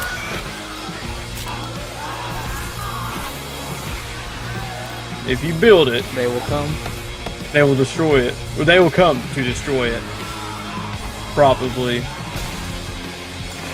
This game still isn't graphically impressive. I don't think I think it's supposed to be like Minecraft. It's just supposed to be a simple, certain type of aesthetic. Okay, anyway, a few people from work, they're really enjoying it, this game, because, okay, well, okay. I hit pause at the same time you did, I'm sorry. Okay. Anyway, a lot of people seem to enjoy it because a lot of them, they talk Minecraft, like how the zombies in Minecraft kind of suck, and they like this because it's Minecraft with better zombies. That sounds yeah. interesting. Like, And one funny story, this guy Kyle I work with, he was talking about how him and his buddies were playing, and his buddy resides in a city at the top of this skyscraper. I guess that way he doesn't get fucked with. Anyway, his buddy was at the very basement of this building, and apparently he dug out all the foundation on accident, and the building came tumbling down. really? That Really. happens in 7 Days to Die? Yeah, there's gravity in that game, which I really adore. The gravity, you mean physics? Like, well, yeah, physics. Like, you know what I mean. Like, you know, if you go like mining and you don't have supports, it's going to cave in on you. That's cool as fuck, dude. I know. We don't see much of that. No, we don't. I'm kind of glad it exists in this game, at least. You know. Yeah. And Smitty said it looks about like the early 360 level of graphics. Yeah, it Yeah. does, but like what they're doing with it, maybe there's more on the processing side than there is the Yeah. graphical side, you know. That's what I'm thinking as It's, well. it's more of a physics system than there is just graphically. Yeah. Oh shit! I thought there might be a little bit post video. Yeah, nothing. Okay. So yeah, I mean, I haven't played the game. I have no interest in playing it, but it's pretty cool. It looks like Minecraft. I know I've always bitched about survival horde crafting games. Yeah. Like that's my number one. If you ever, I might put out an episode of single player at some point where I go through the early access. Also, how's that first episode coming along? It's coming along. It's like, so far, it's like 10 minutes long, and I want to increase it to a length about 15 or 20, because I really wanted to. Yeah. I'm doing it on Zelda U, or you all already know that, but like, Yeah. I waited until everybody already did their analysis. That way I could kind of look at everybody else and say, okay, this is what other people are saying, and I can just include it all in one video. That way, if anybody happened to cross it, you'd be informed of everything, as opposed to having to go from this guy to find, you know. Yeah. That's what's taking me so long. I've been talking about single player for like 2 weeks, but I am working on it. It is a thing. It's You've just, been working on it since we started the show, I think. but like, I actually buckled down the other night and got like 10 minutes of footage, like just edited straight through it. I want to do another 10, so you know. Okay, ready for the next video? Absolutely. The original System Shock's place in history has So, been undermined System by Shock? its successors in a Yep. lot of ways. When people hear the phrase System Shock, they What happened? typically think I don't of know. System Shock 2, or the game series that led to Bioshock. Oh, and of course, Shodan. With cameras as my eyes and nodes as my hands, I rule here. That's creepy. Yeah. As a fan of the original System Shock, this bums me out because it's an amazing game that was ahead of its time in a lot of ways. What the game really needs is a modern reboot, something that can keep the already It amazing does. design and atmosphere and make everything else user-friendly and accessible for modern players. You may already know where I'm going with this. Night Dive Studios is... They're making a that System Shock studio. remastered. This Are has they been known fucking for a really? while now, but Yep. they just made it official in a big way with a Kickstarter. More importantly, it comes with a playable demo featuring the first 10 or so minutes of the game. My expectations Look at how good are this quite looks. high, so let's see what they got. The biggest and most obvious change is the controls. You can now move around with a mouse like a modern video game. Left-click attacks, right-click Oh interacts my with objects, God. you can crouch, This looks sprint, like leap. Doom a little bit, This doesn't all it? sounds very basic and obvious, but trust me, the original game was unnecessarily complicated, and this simplifies everything without removing features. Same goes with the interface. HUD is kept simple and to a minimum, letting you focus more on the world while still presenting all the necessary information, and the inventory is now... So have you ever played System Shock? No, I haven't played System Shock, but I've watched people play through it, and I really enjoyed the experience of just watching people play through the game. It is needlessly fucking complex. The UI in early games like this were needlessly complex. Yeah. And this looks really good. Was it a horror game? Yes. Okay, I'm gonna It's play much it. in the vein of BioShock. Like it's the series Yeah, I know that yeah, they spawned BioShock. yeah, it's very much like that. Except I would wager to say it's a little more eerie. It's just you and Shodan, man. It's just wild. accessible by pressing tab. They even kept the talking head screen when you access audio logs, which I'm very happy with. In the original game, combat was very basic. You saw an enemy... So this isn't too scary. It probably was fucking terrifying back in the It day. works Yeah. the same here. But with the now modern first-person controls in the game, combat is significantly easier and honestly doesn't have quite the same dread or challenge to Yeah. it that was presented in the original. I'm curious how Night Dive Studios plans to... Okay, anyway, yeah, I just wanted to point out the fact that we're getting a new System Shock. That's good. Well, we're not getting a new one. We're getting a remake. Well, it's, yeah. But like, still, this could be considered new with the level of content they're rearranging here. Yeah. Particularly the visual overhaul. That's insane. Okay, so you and I think it was last week or the week, might have been last week, we talked about Halo 5's Warzone Firefight mode. Here it is. Here's a full 12 minutes of it. Really? Man, Really? Is that an AR? No, that's the random, yeah, the assault rifle, yeah. Is that a different skin on it though? Yeah, the game now has skins. Oh god damn it. Yeah, I don't like that either. They're going. Well, I mean it's cool, but they're going to Call of Duty route with it. Can you Yeah, buy them with real money? Probably, I don't Fuck. know. I'll tell you when I get Halo 5 on the Xbox One. But I don't know, it's looking like, what was it like? What was it, 6v6 or 12v12 or something like that? What are you talking about? In Firefight, it was 12 VP. It's 12 versus. Yeah, 12 people fighting all these PvE, monsters and stuff. Yeah, okay. It's 12 players PvE. Okay, And so it looks fucking huge, man. It looks like a campaign level. yeah, it does. They said it was going to be huge. Okay, here's something I'd like to talk about for a moment. I'm going to turn the volume down a bit because it's loud to me. Yeah, do you want to pause it as I talk, or do you just want to let it Just play? let it run in the background. Yeah. I'll lower the Okay, so volume. one thing I want to talk about with games nowadays, there's a very few amount of games that I mean, Halo is a prime example of this, where you would only fight enemies in like a small incursion at once. You wouldn't get a fuck ton of enemies all at once. Now, this map is a prime fucking area to do that with. You get what I'm saying? Yeah. And so I think they need to capitalize on that. You know, there's like, I'm seeing maybe at most 10 enemies on screen at once, you know? Well, that's just on screen. You got to realize this map is full of like. Yeah. I know But what I'm saying is like, maybe if I clear out this area and I turn the corner, I want to see like, 30 enemies right there waiting on me, you know? And you're playing on an Xbox One, Carmelo. I know, but I'm waiting for the days that games can do that. I'm tired of seeing just like only a few enemies at a time. What is that new zombie survival game that's coming out that has like Oh, I know. 100 enemies on screen at one time? I know, that's going to be amazing. It is going to be Because they're amazing. going to be pushing boundaries with that because games are going to want to copy that. It looks like an actual horde. Like an actual fucking horde. Yeah, it was a horde. But like, I would still play this because I still love me some Halo, but like, I don't know. I can't say I'm going to go buy an Xbox One because Halo 5 is coming out. Yeah, well, it's already out. I mean, heck, because Halo 5 is out. I'm not going to buy it. I'm not. Yeah. It's not the same. Sprint by default. Jetpacks constantly. Just like, it's no. I prefer Reach. I think Reach is the all-around best Halo ever. Yeah. Well, I liked Halo 3, but I'm just biased because it's where I spent a majority of my adolescent years. Yeah. I mean, those were just both of those games were just amazing. I mean, like Those my were favorite great. is ODST, hands down. Now, mind Yeah. you, story-wise, yeah, that game was beautiful, and even graphically. Yeah, it was decent graphically. This game looks It was good. amazing. It looks very pretty. The level design looks cool. The fact that the firefight missions now are like the size of a campaign mission, and it's 12 Spartans versus a whole buttload of Covenant, possibly even Yeah. Flood. No, Covenant and fuck, what are they called? The new thing. Forerunners. Yeah.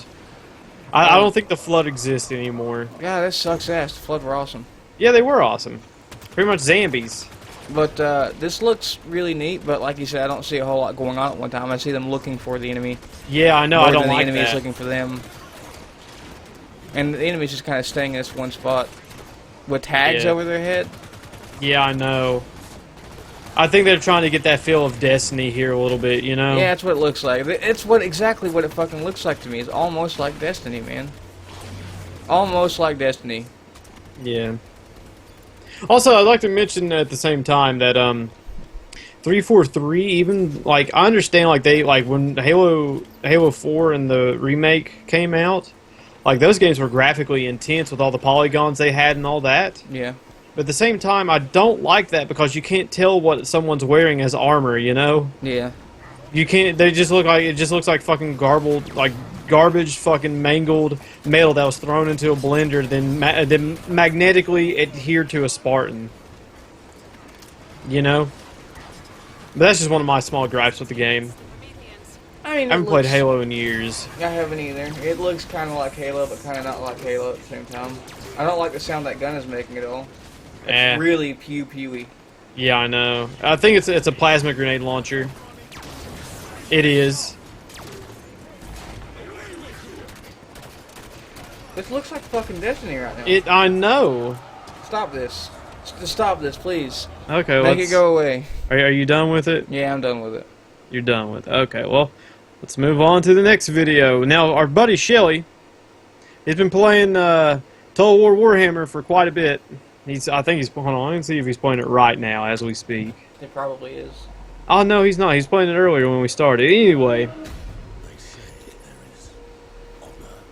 So they're adding a new expansion to this. I'm not a Total War guy. I'm not a Warhammer guy.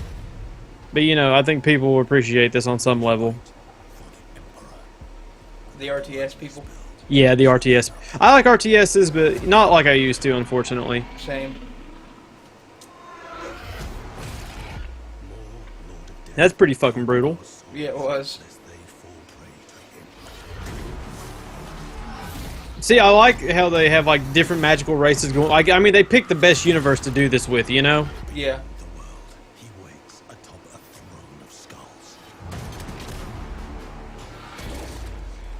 But I mean, this does look cool. I mean, I'm not gonna It does play it, look but it really looks cool. cool. Did you see that one guy just like Spinning swinging around with the... Yeah, God damn. I know, man. That's awesome. Is that a giant? Yeah.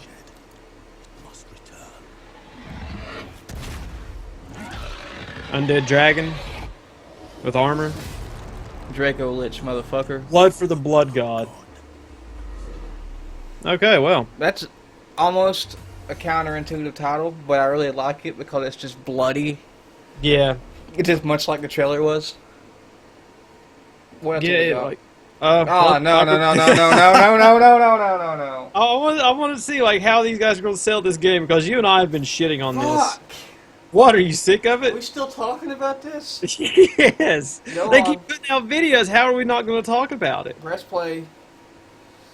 You press start to play podcast? Is that what you mean? Press start. Let's see what they got to. Oh, IGN first. Look, for somebody seeing it for the first time, I would say that it's vibrant, Looks like shit. theatrical, and stylized. Balancing the vibrant look with the mature themes that are in there is, while it may seem challenging, it's actually not. That allows us to open up. This is an arena shooter so hard. Juxtaposition. That was important for us to have. This is an arena shooter so hard. Its look is What the inspired jumping from fuck a just variety happened? of different Okay. sources. Of course, you'll see comic book influences in there. You'll see movie influences in there. All the Marvel movies and properties that are coming out, they're great. They have the most amazing mix of humor with serious, you know, interactions, combat, crazy villains with over-the-top schemes. We love that sort of stuff. Yeah, and you bastardize it very The easily. world itself is very. Are you still there, Mo? Are you alive? I quit. You can do this podcast by yourself. We'll move on to the next video. No. Keep playing it. Are you sure? Keep it. It's their job, Mello. Vibrant in terms Okay. of the construction. I want to point out that he keeps using the goddamn word vibrant. It's in the title, too. What the fuck? What the fuck, what? It's in the title. Okay, Yeah, I know. I have a problem with this. Why are you... It looks completely uninteresting. It is uninteresting. We've been following it every single fucking show since E3. Because it's such a bad game and we know it. They're like taking it so seriously. Like, yeah, it's like you know, stylized and vibrant, and we got like, you know, it's like RE6 of Capcom went a step further. Yeah. This is what happens when you get. This is what happens when you get a shitty art student high on meth. It's not that the art is bad. The art's fine, but what for this type of game? It looks like Saints Row. What's different here? It's funny as fuck to see you fucking rage. What the fuck is different here? Stylized and vibrant. This looks like Saints Row on a bigger scale. It is an arena shooter that has like that makes old school Halo noises. Pew pew. Yeah, that's cool, man. If you'd have released it last generation, we'd all be on a hype train for it. Yeah, really. Why do you keep... Hang on. Why does he keep using the word vibrant over and over again? Like it's so, like he coined the fucking term, dude. Because you know what? I can see it now when the IGN review comes out, and you know how like they have the list of like what's good on the left and what's bad on the right. On the good list, it'll be vibrant. Yeah, it's vibrant if you compare it to the grays, blacks, and browns of Call of Duty. Yeah, vibrant is the Wind Waker HD. Vibrant is the old Gex games. This is not vibrant. Oh, Gex. This is the same shit we've seen last... This is worse than Saints Row. Use the proper fucking terminology here. It's the same. It's worse than Saints Row. It has a more brown as a color. It's considered vibrant. Yeah. See, this orange we're looking at, it's more brown, but it's see, vibrant. This orange we're looking at here isn't Call of Duty Dirt Brown, so it's immediately vibrant, man. You know? Oh my god. It's next video. Nope, keep playing, Mo. Yeah. It's our job. Fuck! Soul and the robotic drones and these hyper-modern architecture juxtaposed with traditional Asian architecture. I mean, one of the things we wanted to do with Agents of Mayhem is sort of set an international flavor to the game. With international flavor. We spent a lot of time in U.S. cities, fictional American cities. We wanted to explore something that was a little bit different, that gave a different flavor, and was not something. I'm going to stop you there, buddy. Let me. These fictional hang American on. cities. We wanted to explore something. What I'm looking at right now, is if you took Halo, you added a Ferrari, you gave it a fucking a cell shaded type of graphics, and you threw a bit of Japanese anime in there, and you got Agents of Mayhem. Oh my god! That gave a different flavor and was not something that you see in typical games. Seoul is a gorgeous city. You know, if you in your mind's eye, if you're thinking about Seoul, right? It's high rises and it's cutting edge technology, but it's also beautiful greenery, temples. You're not showing me cutting edge technology, dude. Yeah, I know. You're showing me cherry blossoms and skyscrapers. The cops were cool. Yeah, those are cool. You know, like that picture looked nice, but Character development in AOM is extremely important for us. You'll notice all of the agents visually, just when you look at them, you can get a read of what type of character that is and I can't. how they're going to play. So Hardtack is a great example. I see two pirates, a Middle Eastern woman, and a jackass. That's what I see. Oh, there was something he said I can't remember I wanted to talk about. Character character development in AOM is extremely. Okay, character development. I see no character development. I don't. I see Saints Row. They literally made the either the guy pirate or the female pirate first, and they just copy pasted to the other gender. Agents, visually, just when you look at them, you can get a read of what type. Mel, of I didn't change the name of our fucking podcast. So hardtack is a great Oh, way to go! Hardtack clearly reads. Go ahead and change it now, I guess. What have I changed it to? It's like an hour and a goddamn half into the podcast. I didn't change the fucking name. Press start podcast. Mo forgot to change the title. Yeah, okay. Change it to that. Black guy reminds me of Kimbo Slice. He does. He really does. I forgot to change the title. Mo forgot to change the title A+ pleb. Okay. Another one, you'll see this pirate vibe with her, and Hollywood being the face of mayhem, obviously wears the symbol emblazoned on his chest. Uh-huh. Oh my god. The characters, and they are by far my favorite part of the game. This is a fun They're your game. favorite Just part of the running game. around, blowing stuff up, The taking out the bad characters guys. who are Like, garbage. Realistically, Have no personalities. Who are stereotypical as fuck. Are your favorite part of the game? let me tell you what I'm seeing happening here is I see them trying to bring like an arena shooter type feel to the next gen with these over the top explodey, super non-hyper realistic. You could do this on a 360. And they did, Mello. That's the point you're not understanding. They did do that on 360. I know, but like. But now they're trying to do it again on an Xbox One. But they're not. It's not going to work. I mean, you and I already know this. People are going to buy it, and they're like, I'm sorry. This is a game you get fucking little Johnny on his 12th birthday. That's what it looks like, man. Why are like I know people are roasting this? They're like, well, this game doesn't look that bad. You know what, dude? I'm fucking sorry, but it does. Yeah, I'm sorry, buddy. It's about as interesting as fucking Pac-Man. I know. In the year 2016. We came up with Agents of Mayhem. Oh my. They took all the things that they loved and just threw it into a blender and just took a big swig of it and hope it tastes good. It'll taste good, right, guys?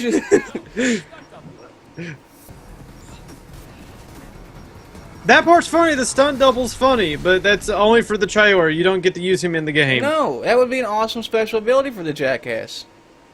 Well, I'm going from this point forward. Every time I talk about Agents of Mayhem, I'm going to refer to the movie star guy as Jackass, the girl as Pirate B, the guy as Pirate A, and the chick with the bow and arrow as Middle Eastern woman. So that's what I'm getting. That's all I'm getting. Because that's all you can tell from them. You can't tell anything else from them. You can't. Next, man, give me something to talk about. Okay, well, this is actually something you and I can talk about. Rob Handlery, we recently played a lot of Battlefield 1 at E3 2016, and we recently went Snoop Dogg got 0 kills and 0 deaths. He literally didn't do anything. From what I can gather, you came up with a lot of the aerial combat details. Okay, so look at this. You're on the airplane just shooting a machine gun. That's kind of cool. And got a better understanding of the air combat. And we'll be taking a look at, each of the planes and the blimps. Is this plane going down and he doesn't realize it yet? Did this motherfucker just call a Zeppelin a blimp? Air vehicles. Pilots take personal damage as well as vehicle damage. So, like, in this case, here's you shooting me, which was pretty much the highlight of, like, the gameplay. I want to see the day where, like, I can shoot off. I think you can do it in Battlefield 4, but, like, I don't think it happens often. I want to be able to shoot off a plane's wing mid-flight and just watch it spiral out of control. You can do that in Battlefield 4. Okay. I felt pretty good about this, and I wanted to check that I made sure to kill it. And yeah, you killed me, right? My plane is actually still intact. You shot me in the head. Right, because it says yeah, because that's how it worked in Battlefield 4. Right, you and retard. You don't have a canopy. You're very exposed. So it's not just fusing your health with the planes. You're very much your own sentient thing inside the plane. You're your own sentient thing inside Battlefield 4. Another thing, which I think is, in my opinion, very, very new. When you shoot up a part of the plane, like a left aileron or a back rudder, the plane responds to that. I myself was in a plane and like my left aileron went out and like it was dipping significantly to the left. So that's like cool. That's cool. That's cool. Yeah, it is cool. Damage being done. Because like they're running on limited technology. Like, you know. this, like, ragdoll. like right there, just flopping That's around. awesome. It's really great. Yeah, that's cool. If you're like if you're a good enough pilot, you'll start reacting to that and kind of overcompensating almost. Yeah, that, and as well as if you're trying to shoot down a plane, you see the right wing already damaged, might as well take the whole wing off. Or, you know, even here, it looks like my right You got engine your is wish. smoking. Go finish that right engine. What? You know what I mean? Like To take the right wing off, you getting see you're already visual damaged. on how to take down these planes, which is really awesome. Also, the explosive can make like decent craters in the game Look too. at that smokestack back there, dude. I know, They man. stated that Too bad that's only when backdrop. You start Yeah, but and it's still spawn pretty. into a tank or It is. plane, you basically become a pilot or tank class. And you can see here in the bottom right is the repair option. I can repair my plane Okay. 25% increments. When I do it, I actually never did it in the gameplay we did, but when you do it, you get a little. Why would you not? a little counter, and you are unable to operate your vehicle, tank or plane. You Okay. just like if you're Mm. flying, make sure you're level or gaining altitude because Right. you're going to be out. If I am repairing and someone shoots me, it resets. So you have to be away from combat. in order to Damn. do that. Yeah, and So so it's like an active, Good Like sustain, Call of Duty health thing. yeah, it It's is. not automatic anymore. And that'll encourage you to have like good gunners with you too, right? Just to Oh, cover yeah. you while you're repairing.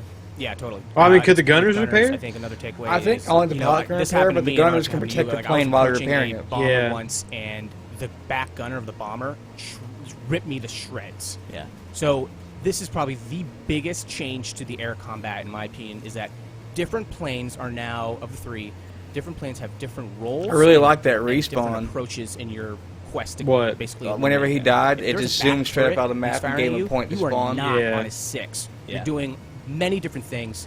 You're coming from below is a nice approach, from the side. So you're handling each plane differently, and I think that's an awesome dynamic. About Actually, I wanna flew talk into a about the fucking plane here. blimp. So this is the attack. God damn plane. it, it's It's exemplary. probably my favorite. You got a I mean, back gunner, whatever. which is great. You know, you got your third person, first person, and then you got like a front sight for your main. Battlefield's firing always had weapon, that bullet which drop is a mechanic, hasn't it? high-caliber Oh weapon. fuck! It was No, interesting it's seeing a loopy lot of. You could actually do a lot of Yeah, it splash has. damage on ground. It's very much a versatile plane. Some sort of shrapnel involved, maybe. Yeah. However, So, like, it's got I remember crazy that one cooldown. map And then on- you got like a secondary grenade. It was type on one of bombs. the You got these, like, expansions or something. It was there was this island and there's a huge tower at the top of the island. Couldn't fucking destroy it. You're talking about Hopefully- BF4? Yeah. Yeah. Hopefully this game everything can be destroyed. That's honestly what I'm kind of hoping for. That's where DICE has been going with Battlefield, with a better engine and more raw Yeah. processing power on the devices they're sending the game out to. They've slowly yet surely been making sure that we can destroy anything we want to destroy. Mm-hmm. Which I think this might not be the installment where everything is destructible, but a lot of things are. Yeah. But I mean, like, I'm waiting for like everything to be destructible, you know? Yeah, that's going to be a minute. Yeah, of course it is. I mean, we're way closer to it now than we were, say, 5 years ago. Yeah. Was it Moore's Law? Yeah, I think. Raw computing power doubles every 6 months. You know, Mhm. give it. Anyway, since we're done with this, let's move on to the next video. Okay.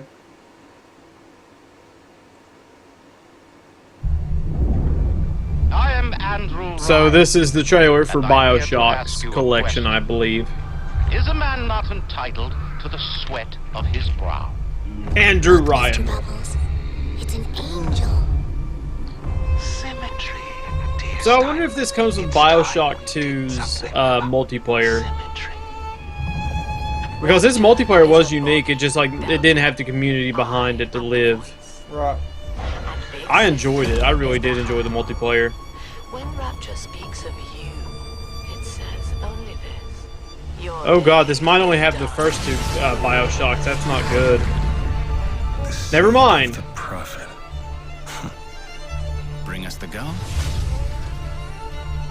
and wipe away the debt. He will abandon you, my sweet Elizabeth. Once he has what he needs, he will leave you alone. We swim in different oceans but land on the same shore. Yep. What are you getting from this, It always Mo? starts with a lighthouse. Mo. I'm getting that they're going to bring back Bioshock with a nice trilogy laid out in one format. Mm-hmm. And then they might be giving us a new game later on. Like, I know this is just. I think they're probably going to remaster these. Not really remaster, but what's the word I'm looking for here? HDify these games. You know what I mean? Yeah. And then there might be, this might be like either, hey, these games are great. Here's all 3 of them for one price, all nice, pretty bundled in 1080p. Or this is, hey, here's 3 games that are great, nice bundled in 1080p, and we're probably working on a new one. And this is just, you know, bringing back the hype for BioShock. Yeah. It's, you know, it's a marketing tactic. It's what it could be. It'd be nice if we got, I'm not really sure we'll get a new BioShock, because as far as I understand, the trilogy is over. Yeah, it is. It is. Well, I mean, like, it's like, did you play through Infinite? I got like 85% through that game and stopped playing Really? it. Yeah, me and Dylan were playing through it, and he's like, you know, I don't like it anymore. Like, how the fuck do you play 90% of a goddamn game and decide you don't like it anymore? Well, like, technically at the end of it, It got real drawn out. No, it lends to the idea that they can just keep making Bioshocks over and over again, but I don't think they're going to. You know, I've seen the ending. I don't remember all of it, but yeah, if I recall correctly, it does lend to the idea that you could just keep making BioShocks over and over and over. Yeah. Again. But then, you know, you just Assassin's Creed it where, oh, it's a new environment, go play. Yep. We'll climb to the top of something and jump in something, and you got a map. Okay. Okay, we talked about this last week. This is one of the things I wanted to talk about a little bit. And you and I, we talked about this on a car ride. Every time you say, I'm sorry to interrupt, but every time you say we talked about this last week, I wait for Agents of Mayhem to fucking pop up. But this is made, we found out Sea of Thieves is made by Rare. Welcome back to the game. Shut up, Lucy James. Few months. You feel really stupid because you keep making the wrong decisions, or you go down one thing and it doesn't work. And eventually we landed on this kind of shared adventure game, groups of players. We'll just leave this running in background. What I wanted to say about this game is the fact that this game, the creator has said, the guy who's talking right now, he pretty much said to the extent of he wants people to be able to socialize in this game. Now, I don't know about you, Mo, I don't know about you in the audience. Me personally, when I play a game, I play by myself unless it's Overwatch, and then I have a close group of friends that I play with, you know? And I mentioned this as well, but there were a lot of attempts at a socially driven online gaming experience. Yeah. And the issue with that is there are a lot of players online who just aren't social. It's a great idea in concept and in theory. I think it's an awful idea in concept and theory. No, it's a great idea in concept and theory to me. This is where you and I, this is why you're blue and I'm orange. But this, to me, like the concept of a game that runs completely on the player base, it's like a well-oiled machine, but it involves you to let go of reality, one. Two, immerse yourself in the game and accept it as reality, and converse with the other people in that reality like you would in your own reality. Yeah. That doesn't happen. When people play games, most of the time we see it as a game. We immerse ourselves only to like a 60th, you know what I mean? Yeah. Like 60%. Like, if I'm playing Overwatch, no, that's a terrible example. If I'm playing an MMORPG, say I'm playing Elder Scrolls Online, and I'm playing Elohim, which is a Dark Elf I have, I'm only maybe 40% actually that character, you know what I mean? The other 60% has went to the mechanics of the game. The socializing aspect falls in maybe 20% of that range. Because the only time I ever have to talk to people in a game like that is when I'm trying to find a group to do a dungeon, or I'm trying to find somebody to buy something or sell something. Right? In this game, they want every player to communicate with each other, to build crews and these ships, and to go on these grandiose adventures. Also, here's a problem though. Like, I'm a pirate guy. I've said this several times. I like One Piece the anime. I don't know what it is about pirates. I don't know what it is. I think it's a cool idea of just you being the captain of a ship or being part of a team and working together on this ship to do whatever you need to do. Yeah. Now, the problem with this is that in this video, we're probably going to be talking over it. He says his ideal size for a ship is 4 people.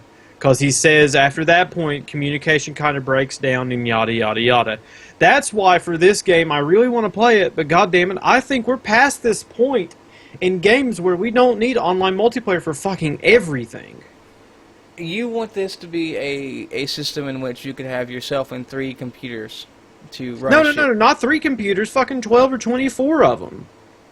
I see what you're saying. I don't want to rely on people who might not even play that day. You know, I don't want to rely on people who are like, oh, let's play the Call of Duty WXP weekend. It says Sea of Thieves. You know, like that kind of mentality of like I have to have people to play with. You're asking for a dying community. Yeah. Because guess what? Everybody's going to want to be the captain of their own ship. Nobody's going to want to be crew. Nobody's going to want to steer the mast, fix holes, or shoot a cannon. Here's the thing that I always said about a game like this. I said I would play a game like this if it was based in a universe like Star Trek. Yeah. Because there's... And that might work as a completely multiplayer-driven game, kind of like Eve, except on a much more personal, first-person level, you know what I mean? Yeah. Because in a starship, you need so many members, and they all have such a unique, important job. Navigation, like, yeah, I'd want to be a captain, but I would also be fine with being the guy that sits beside the captain and controls the direction the ship goes, or the navigator, or weapon systems, or the guy fucking down in the boiler room saying, "We've given her all she's got, Captain." Mm-hmm. You know, I would love that. But because and just like at work, I was thinking of like I get bored at work. I think of scenarios that where this could work, but to me, this game doesn't look like it's going to have a long, fucking online multiplayer lifetime. I don't think it will. I hope it does because I'm super interested in this to a point, but there needs to be a way that I can play by myself. Without having to rely on other people. Yeah, that's what I want. Now here's the thing, is if they really wanted to go for they say communication breaks down after 4 people, that's understandable, because when we play Overwatch... Mm-hmm. Well, 6 people, we do it that's fine. fine. But like, if you're playing a game that requires everybody to talk to each other at one time and communicate, 4 people, that's about enough. But the idea here would be to have a ship and maybe have, like you said, 12 or 16 people, and have it broken down into different columns and different delineations of importance. Like, you have the guys down below talking to the guys down below, and maybe one of them talks to the captain, tells them what's going on. Yeah, something like that. But, like, I mean, that would work. But I don't like the idea of 4 people running an entire ship. Because all it does is remind me of Guns of Icarus Online. Yeah, that's all it really does. In a first-person perspective, that's all it really does. Yeah. But, like I always said, if they ever came out with a game like this that was themed in space, kind of Star Trek-y, you wouldn't see me for at least 3 years. I would disappear. This is one of the things I wanted to talk about post show. I guess we can go ahead and go into the post show. Is that we are past this age to where we don't need to have multiplayer fucking everything. I wrote an article on Facebook years ago before Titanfall came out about how nobody cares about single player anymore. Nobody does. There are very few studios who do. You got the guys who still make survival horror games. You have Nintendo, and you have people Bethesda. Bethesda, and the people like I was going to say the people who make The Witcher, and that's another thing. It's just like I just like this game. Like, it appeals to me on so many levels, but there's just 2 really huge kick in the nuts. You have to have other people to play, or else you just can't play adequately. And, like, you know me, I'm not a nice person to people online. I could give a fuck less, because chances are I'll never meet them. I mean, I don't talk shit purposely, but, I don't care. I don't care what they want. I'm the captain of this goddamn ship. We're going to do what I want. Yeah. And it's the one thing they said, which is really interesting, which, I'm behind wholeheartedly, is the idea that, if I get a crew of people, me, you, Shelly, Max, Brandon, everybody gets this game, and I'm on this ship, we call ourselves the Press Start Pirates or something like that, and we go on a raid for months of just not being taken down or whatever. They said they would, for events like that, for certain people, they would make taverns and stuff like that, and just memorials. Which is cool, which is an awesome idea, which perpetuates the idea of the community continuing to thrive. Yeah. But you have to... I get that. I would love for, my buddies to hop on and play a game and just actually make a difference, leave our mark on a game forever. Yeah. But it's not this type of game that you can do it with. I think that that age has not come yet, or if it's only exclusive to EVE Online because their player base is fucking massive. Yeah, it's a very complicated game to begin And with. so to go on from there, it just I pictured at work I pictured in my head, what would happen if we did this? What if they had a statue or a tavern named after the Press Start Pirates, and it's just which is an awesome idea. The world breathes because of the players. And the way the developers could contribute to that even further is putting a bounty on players' heads or their ships.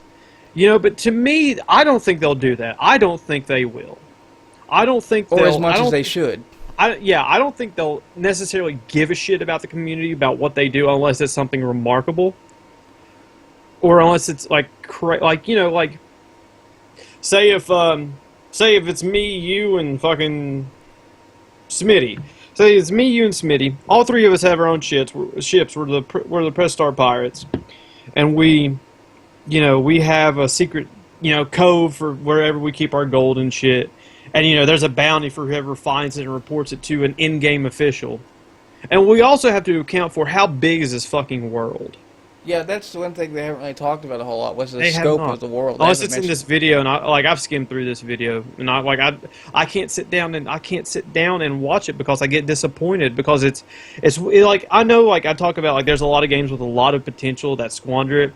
But man, this one is probably the best example that I can see that has a huge amount of potential and is squandering it left and right because they want this fucking multiplayer thing to it.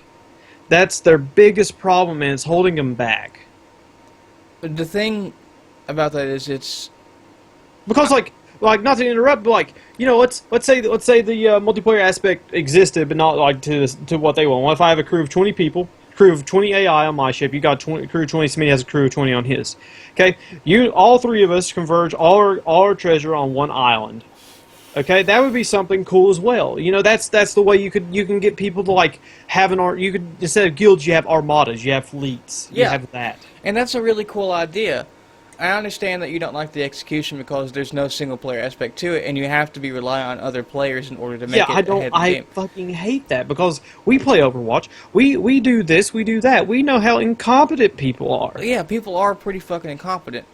And it's the fun. The only way. Okay, go ahead. The only way I see this game, and I think one of the prime examples, and this is kind of meant to counter your point about why only multiplayer. This is. I'm kind of building this up to kind of counter that point. He said only 4 because communication tends to break down, but how many players do we have in our team speak at any given moment to play anything? 4 or 5. 4 to 6 players, okay? Yeah. Now, this is where things start to work out. If all of us played Sea of Thieves, every time you got on TeamSpeak, there would always be someone to play with, so long as you had your own sub-community within that community. Yeah. That's the only way, and because a ship only contains 4 players, I think that's the only way this game's going to work, is a individual community in a larger scope of a community basis. You see what I'm saying? Which it might, but I mean, at some point you're gonna say if they do the thing I said, what happens if you become wanted? What if there's a wanted poster for your ship or proof that you destroyed my ship or something? Then I'm going to need more people. You get the boys on, you go out and recruit. Yeah, and then then that's the aspect of another thing I thought, what happens if if there was no AI like the plan is, and let's say I accidentally recruit a sleeper agent who goes and who knows where the island is and reports it, gets his fucking reward, and we lose all of our gold. Then we, sir, got fucking played. Yeah, which is that's fine. That's the beauty of it, though. That's the beauty of a living world game. Yeah, it is. Events because we recruited a spy. That's a story we can tell that we made, not an NPC that's spouting exposition to us tells us. That's a story that we tell our other recruits while we're picking up the remnants of the Press Start Pirates. We say we got fucked because we brought on a spy. Yeah, and then you have these people that are like, I'm straight up espionage, Yeah. I'm out for mine. I'm a bounty hunter. Yeah. You know, that's the single player aspect of the game that I'm looking at. Is, you know, you still have to be social, but you have your own independent objectives. It's just, and another thing is like, am I able to loot other ships without sinking them? I don't want to be that mean of a pirate. I want to be able to toss shit. I want to be able to toss a rope from one end to the other, shimmy across it, get on, kill 2 men, hold 2 men captive, and tell me. Or have a scenario where we're all on one ship and we are the most wanted, and then, you know, we fight through this hardy battle and we gather up all the survivors, and then right there we choose whether or not to kill them or let them join. Yeah. You know, either die or you join the Press Start but Pirates. the problem is with this though. It's just I don't think the community will be there. I don't think it will. Only time will tell. I honestly don't think the community will be there. It will be for the first 6 months. Look, here's what I recommend we do. Okay. We get this game. I know it's on Xbox One. Never mind. Hold on, let me see if it's on PC. But anyway. Okay, imagine we all you and I got this game, right? And we streamed it to Press Start. Yeah, it's coming to Windows 10. Okay. Yeah, that's the kicker. Windows 10. You forgot about that. Oh. Come on, man. I know. That's the fucking problem. I'm going to have to put a partition of Windows 10 on my hard drive just so I can play some games. I know. That's stupid, man. I know, and it's just like... On top of that, there you go. There's no PC community. Nobody's going to want to fucking install Windows 10 to just play a game. They're not going to. They're not going to go through with it, you know? Same deal with Scalebound. Windows 10. Yeah. Yep. It's so dumb, man. What is with this walled garden bullshit? Why can't I just get on my computer, running any operating system, even Mac, even Linux, and play the same game that you were playing with you? Why can't I do that? But like, and the thing is, on top of that, like, I keep thinking, like, is there a better alternative with AI? And I keep thinking, yeah, because if I take down a ship, like, I think violent pirates down. I'm not thinking this like fun stuff, but like, I like the fun aesthetic. I like it. But like, you know, what happens if I take down, you know, your ship and like you got this high-ranking pirate? Of course, I'm going to recruit him to make my crew a little bit better. And I'll make it then my life's goal to put down everything you've ever procured. That's another story that can only be told by the players, like not some NPC spouting exposition at you in a text box. But you know their idea is, if there's a tavern, you know there's going to be NPCs spouting exposition about, you know, the Press Start Pirates who had this island of gold that nobody could find until a sleeper agent found it and reported it. That's fine, because that is a story about the players. And then, you know, then the Grand Marshals, aka the developers, said, well, you know, if you scuttle the island and destroy all the pirates, whatever gold you take is yours. And then therefore it launches an all-out pirate war on the island. Which is fine, because that sounds awesome. But I don't see it happen. That's the only problem I see with it. Because you have this gateway of entry of install Windows 10 or get an Xbox One. I mean, like, yeah, I don't feel like the community on the Xbox One will do. If you put this community on the console, you fucked it. I don't think this community is going to stick around for. On a PC, it would be the strongest. It would be the most likely to succeed. But when you put this on an Xbox One, where you only have one means of communication, and that's the in-game voiceover internet, that's not going to work, man. You can't even fucking type. No, you can't. That's asking for problems if you put it on an Xbox. If you put a game this overboard, this big and ambitious. Because imagine this could succeed if it was on a PC. If this was on Steam, no fucking Windows 10 required. It could just work. I'm not bashing console players. I'm saying you don't have Ventrilo, you don't have TeamSpeak, you don't have Skype to coordinate your efforts and to have multiple. Skype maybe. Yeah, Skype maybe. You got your phone, but like, yeah, that's the minority of the player base. You know what I mean? Yeah. But the majority of PC players will group up with their best buds, or people that their best buds bring in from their streams or their YouTube channels, or the forums they met them on, or the dudes who they added because they were good in the game. They'll bring those people into their TeamSpeak channel or their Ventrilo, and then they'll start to form a community within a community. It's a series of webs, you know what I mean? On an Xbox One, you're not going to get that, because you have either your friends you know over Skype, or people. This is rare, but people you meet on a console game that you invite to. I mean, you have voice over IP in the game, and then you have your party another system. thing. Don't mean to interrupt, but on console, Call of Duty is a lot more prevalent than on PC. On PC, when Call of Duty launches, everybody's like, okay. Oh, well, I was going to play Battlefield. Yeah, but that's what I'm saying. It's just like, on a console, when a AAA title comes out, your game is in grave danger of the community dying because of that. Yeah. But I mean, I'm just giving my 2 cents. The console peeps don't have the community accessibility of the PC peeps. Also, another thing we talked about in the car is just the customization of the characters in the ships. Yeah. Which I said that there had better not be any stats aligned with these goddamn pieces. No, not like aesthetically. You know what I mean? Like if I have a red No, all sail, of it has to be aesthetic, no stats. Period. What do you mean by no stats? Well, I mean no stats visually represented. Yeah, that's what I'm saying. Like a red sail does not mean I get +2 swiftness. Yeah. Yeah, that's what you're trying to say. Yeah, I agree with that. I shouldn't see a ship on the horizon that has a black flag and say, "Fuck, they're going to kill us."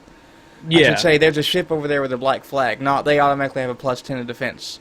Yeah. Yeah, I understand what you're saying. Yeah, I agree with that 100%. And that's the way it should be. And maybe they will. I mean, what game does that anymore that has stats but it's not associated with a piece of gear? I don't know. I don't think there is one. I can't really give you a good example. Because it's the Halo series, duh. I'm an idiot. Well, no, they don't have stats. Never mind. But you get what I'm saying at that point. They're walking a very fine line. I understand. I agree with you 100% with what you're saying there. I can't. Me, you, Max, Smitty, Tofu. If we were all sailing the ship, we couldn't look over the horizon and say this guy's got a black flag. We need to turn tail and fucking run. Or just get ready for a fight. Because we can take them because their sail's purple. Mm-hmm. We don't need that. That's not how it should play out. Like they haven't even talked about just like not even taking down a ship. Just what if we want to just go ahead and board them right away? They haven't even spoke about the differences between ships, the scope of the world, the customization. I know it's kind of shady. All they've talked about is that it's a player-driven community, and it's which is fine. But goddamn it, they're not going to have the community after 6 months. They're not, especially not if it's just on a console. I don't want to sound like a jackass, but I've made my point with that. I've made my claim with that statement. The community aspect on a console isn't as strong, in my opinion. I don't have statistics to back this up, but in my opinion, it's not as strong or as prevalent as it is on the PC, where there's multiple forms of communication across the internet. Mm-hmm. That's the one key factor there. You have your party system where like you get as many people as you want in a chat. Yeah, but then like that's it. I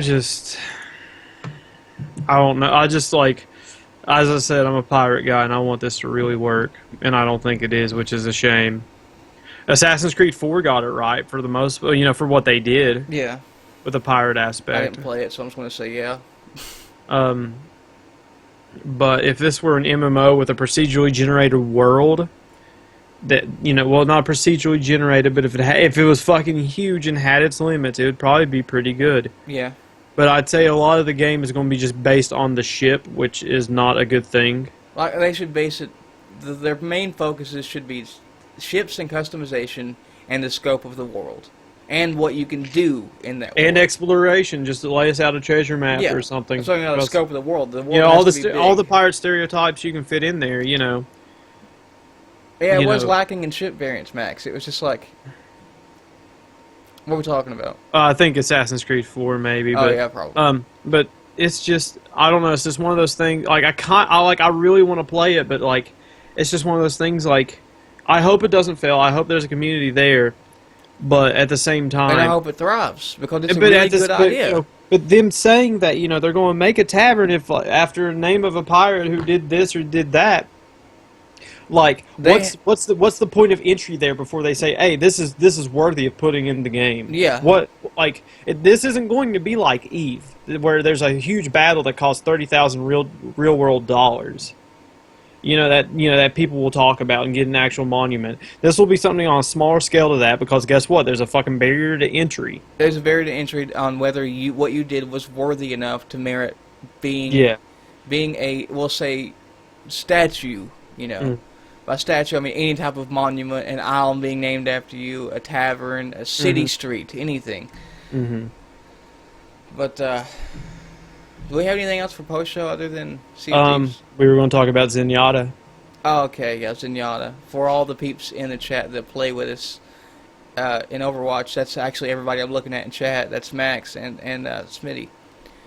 Zenyatta has been called the weakest hero and the most underplayed hero, for that reason, in the game right now. And they're saying that he could possibly use some buffs, particularly Force, which we don't watch a whole lot of his stuff because he's obnoxious sometimes. But he made some very good points in the video he put out talking about Zenyatta. Do you think Zenyatta needs buffed before we continue with what we're talking about? Yes, and I don't think so. I do not think so. I think he's the epitome of a glass cannon. You get that Discord orb on someone, you headshot them, they're fucking dead. Or just body shot, they're dead. Do you know that in closed beta they ran 2 Zenyatas because Orb of Discord did not disappear after you... Yeah, well, you just got to keep someone in your line of sight for 3 seconds. You got to keep someone in your line of sight, and those orbs will stay on them permanently. But once they leave your line of sight, 3 seconds, and that orb disappears, which I think is kind of horseshit. That is kind of horseshit to me, and that's one of the things I feel like makes Zenyatta weak, aside from his very low health pool. Now, but he's a support. He's not supposed to be out in the field. He has less health than every other support. Yeah, but he's amount of health as Tracer, I believe. And his ulti completely just destroys what Zenyatta's about. Zenyatta's about being in the back. And his ulti destroys all other ultis, and it's really the most supporty support you can have in that situation. Yeah, but Zenyatta's all about being in the back, tossing out orbs, doing backline kind of like sniper damage, but then his ulti forces you to go to the front of the pack and fight with the boys. And the moment you come out of that ulti, consider yourself dead. Yeah. And it has very shitty mobility. Let's see, Tracer has 150 health. Diva outside the mech has 100 health. I'm talking about support. has 150 health. Zenyatta has 50 health plus shields, and then Symmetra has 100 health plus 100 health and shields. So you're looking at 3 potential targets for the weakest health pool. Yeah, like if Zenyatta has 50 health and a shield. What happens when that shield is gone? But the shield does regenerate even once you stop taking damage. Like say you have 15 points of health left, you get another 100 shield points. Okay, now what about whenever you roll up front of the entire pack to use your Why ulti? would you do that as a support? Because you have to use Zenyatta's ulti. No, you don't. You can just start from the back and work your way up. You don't have to just get behind a Reinhardt shield or just pop around the corner real quick or something, you know? What I'm saying is, the idea of Zenyatta's ulti is to be near the pack and keep them alive, you know? And the moment that ulti is gone, you can't just run straight to the back of the pack again because your mobility is so low. You're going to die. Yeah, but the way I play Zenyatta is like, I start from the back of the pack, I move up with the ulti, the pack moves in front of me, and then I stop. That way I'm, again, in the back of the pack when the ulti runs out. Right. That's how you play. It's debatable whether he needs a buff or not.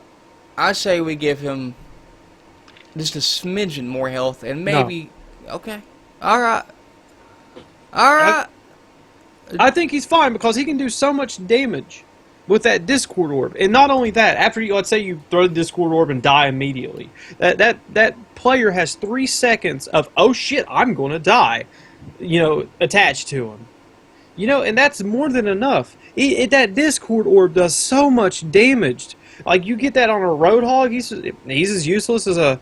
I mean, he's not useless, but I mean, he's as squishy as a fucking Bastion when you're behind him. I thought you was going to say that he's as useless as a Zenyatta. No. It would have been a good pun.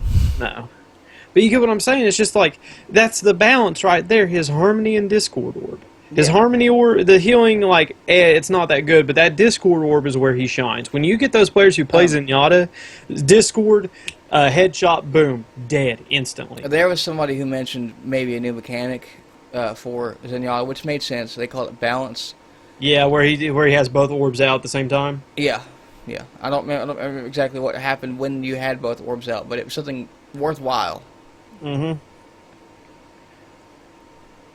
I think Zenyatta's fine the way he is. I think not every character needs to be this powerhouse. I think Zenyatta's in that special snowflake place where skilled players will be really good with him. And if you're a new player, you're just going to be shit with him, and there's nothing you can do about it until you learn you watch other people and learn how they play with him. I guess and he's in that special place where he's that one-of-kind support that can turn a tank really squishy. He can turn a tank into a fucking tracer if he wanted to. He's like the only character. I don't want to say the only character in the game with buffs and debuffs, but he's one of the only characters in the game that has a really significant. Actually, I think he's the only character in the game that can debuff the enemy, right? He is. Well, Symmetra's turrets slow down people, but I don't think that's an active debuff. No, it's more or less coincidental because you have to walk into it, you know? Mm-hmm. Oh, shit. Oh, man. Anything else on post-show? Didn't you have something you want to talk about on post-show? I think it was Zenyatta. Was it anything else by chance? I guess where it was. I don't remember. Oh, wait. Yeah, there was you've probably seen this on Facebook already, but there was a group of people that were making basically an art book of the NES, the NES and maybe I think SNES era of gaming, and they were shut down by Nintendo, and everybody's like, why would Nintendo shut this down? Here's the thing, is before these people got this Kickstarter going and got the book nearly fucking done, they didn't even ask Nintendo. They didn't even look their fucking way and ask them for permission to use their stuff. They just went ahead and did it, said, we're going to make some money on this. Yep. And there are a lot of people saying, well, they shouldn't have shut it down. Man, if me and Mello made, I'm trying to think of it like a really quick character here. His name is Scissory Sharp, right? He's a running pair of scissors in a 2D platform. If me and Mello made that and it sold billions, right? And then a company comes out, well, not really a company, a group of people come out, they start a Kickstarter, which is very decently funded, to make an art book based on our IP and don't even tell us about it. Yeah, we're going to shut that shit down, no exceptions. Yep, probably soon for all the money they raise, because that's potential money for our IP that we lost. Yeah. I don't see why anybody would say, hey, this isn't fair for Nintendo to do this, because it's fair for Nintendo to do that. Like, Scissory Scissors is mine, dude. Okay. So, any news on any new Overwatch maps or characters? Not that I can think of yet. No, they haven't really unveiled anything. Which I'm thinking maybe next week we might see something. And when it does happen, if you're not awake, if you're at work, and if I'm not awake or I'm at work, start the podcast without me and talk about it immediately. And then put it on YouTube, because I want to know. I want it to be there. I want it to be breaking. We haven't had breaking news yet. Yeah, listen, we are the breaking news, motherfucker. No, we're not. We have. Yeah, we are. How many people's in our channel right now? There are 4. 6, including you and I, from our Twitch sides. Breaking news, everybody. Listen. We offer one-of-a-time commentary, along with a lot of speculation and discussion about how games are doing things wrong and right. Yeah. Once again, that's why you're blue and I'm orange. Yep. Anybody in the chat have any questions to ask of any games we've talked about or gaming news we may have missed? Go ahead. Anything you can pitch at us for a bit of discussion. Yeah, or just us bashing it all to hell. Yeah, I'm going to make it a goal to get like some Agents of Mayhem news every week until it's released. Fuck you, man. I just like that game's going to fail. It's not like Sea of Thieves where it's on this fine line. This game is just like, man, it's it's not. Yeah, Sea of Thieves is at a 50-50. Agents of Mayhem is on. It is. That's the weird part. It is at a 50-50. Yeah, it's at a 50-50. Why did I choose to wear a fucking flannel right now? It's so hot. That's your dumb fault. Yeah, well, style. Style.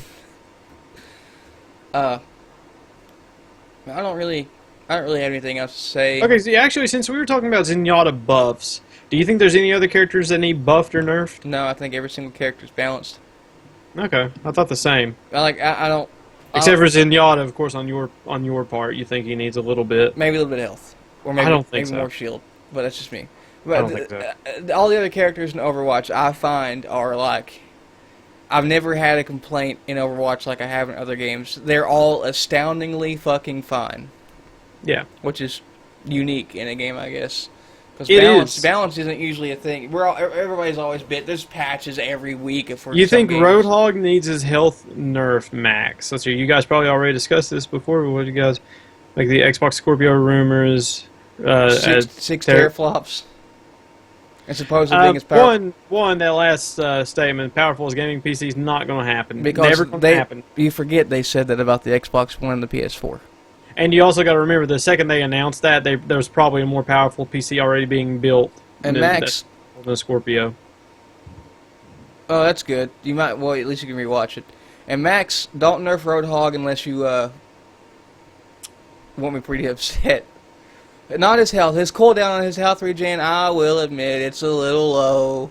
But how long is it? I've never played Roadhog. Like 7 seconds. Really? How much does it restore? Like half your health. Really? Yeah. But that's the thing about it, though, is he doesn't have a whole lot of mobility, so I feel like that's okay. Roadhog doesn't have a shit ton of mobility. No, listen. He has a perfect mobility. He brings people to him. That's the thing about it. He doesn't need to go anywhere. He brings him. As a Roadhog main, pretty much, I'm going to go ahead and say that his mobility is not the best, but people could argue otherwise because you can pull the enemy to you. Yeah.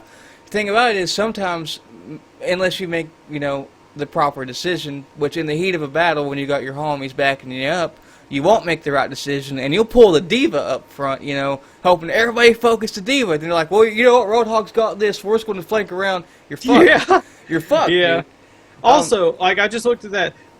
Make the Xbox Scorpio rumors as 6 teraflops, whatever. Okay, so this is what I was talking about earlier, of dividing the community, and I think that the 6 teraflops isn't going to make a damn bit of difference, because you know why? Because game developers are going to make the games that will run on all versions of the Xbox One. I have something I'd like to say. Or is the Scorpio just an entirely new console that has bad marketing like the Wii U? Here's something I really got to say.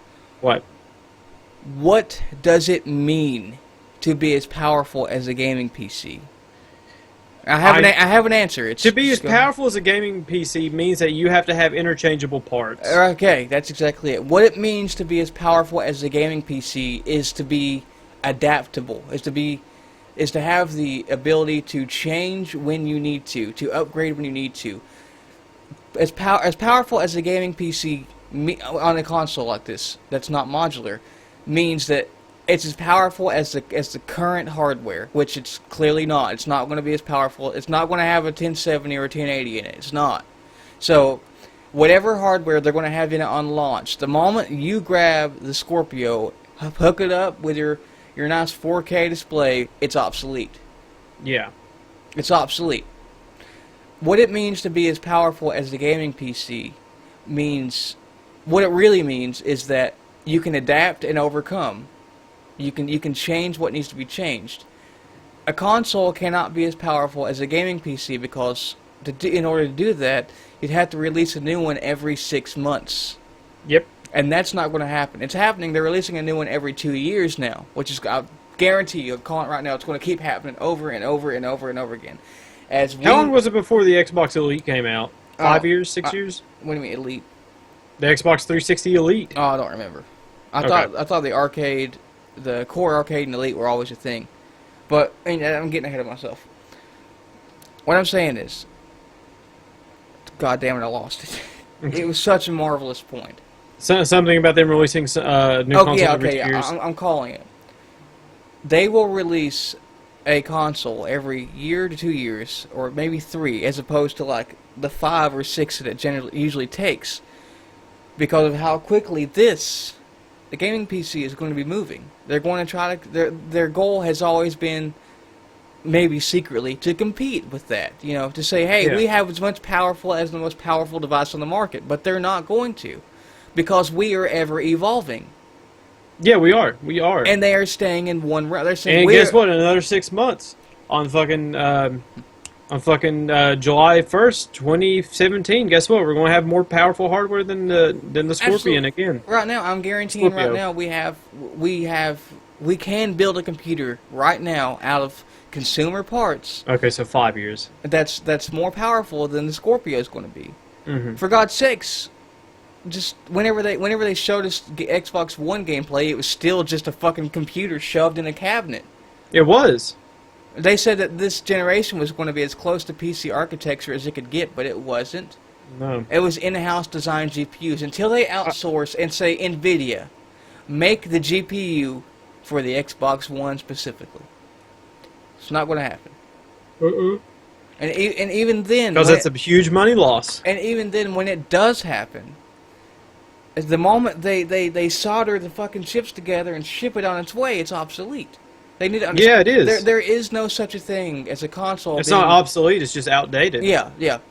There is no such a thing as a console being as powerful as a PC, specifically because to be as powerful as a PC means to be modular and ever evolving.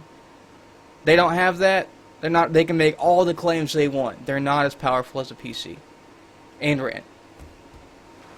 I mean, that's the way it is. It really is. It's nothing's gonna change until the modular console comes out. And even then, they're not gonna. Actually, I just thought they're not gonna do that. You know why? Because the game developers will still have to make it as if somebody's running the base content, running from a base. Let's say Xbox 2. Let's say Xbox 2 is a completely modular console. Okay. Guess what? Developers, regardless, have to make games compatible for the Xbox 2.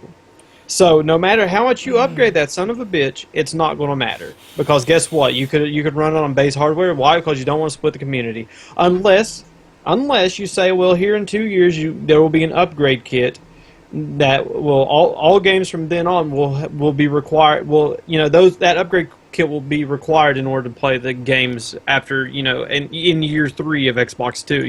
And as much as I hate to say it, Carmelo, and this is a very depressing realization I just made, if we got rid of consoles altogether and had just the PC market making and playing video games, right? Mm-hmm. Even if that were a reality, which it won't be, at least it won't be for another 20 years or so, at least. Even then, we could only make games with a baseline that is the current most powerful hardware, which means that essentially... But that's better. But that's better than making games and downgrading them to make sure they can run on a platform that is a small minority of what you're trying to achieve with your money. That's true, but we would get ourselves in the same trap because not everyone is going to have that most powerful hardware. We would essentially be doing the same thing that a console would on a much more grandiose level. Mm-hmm.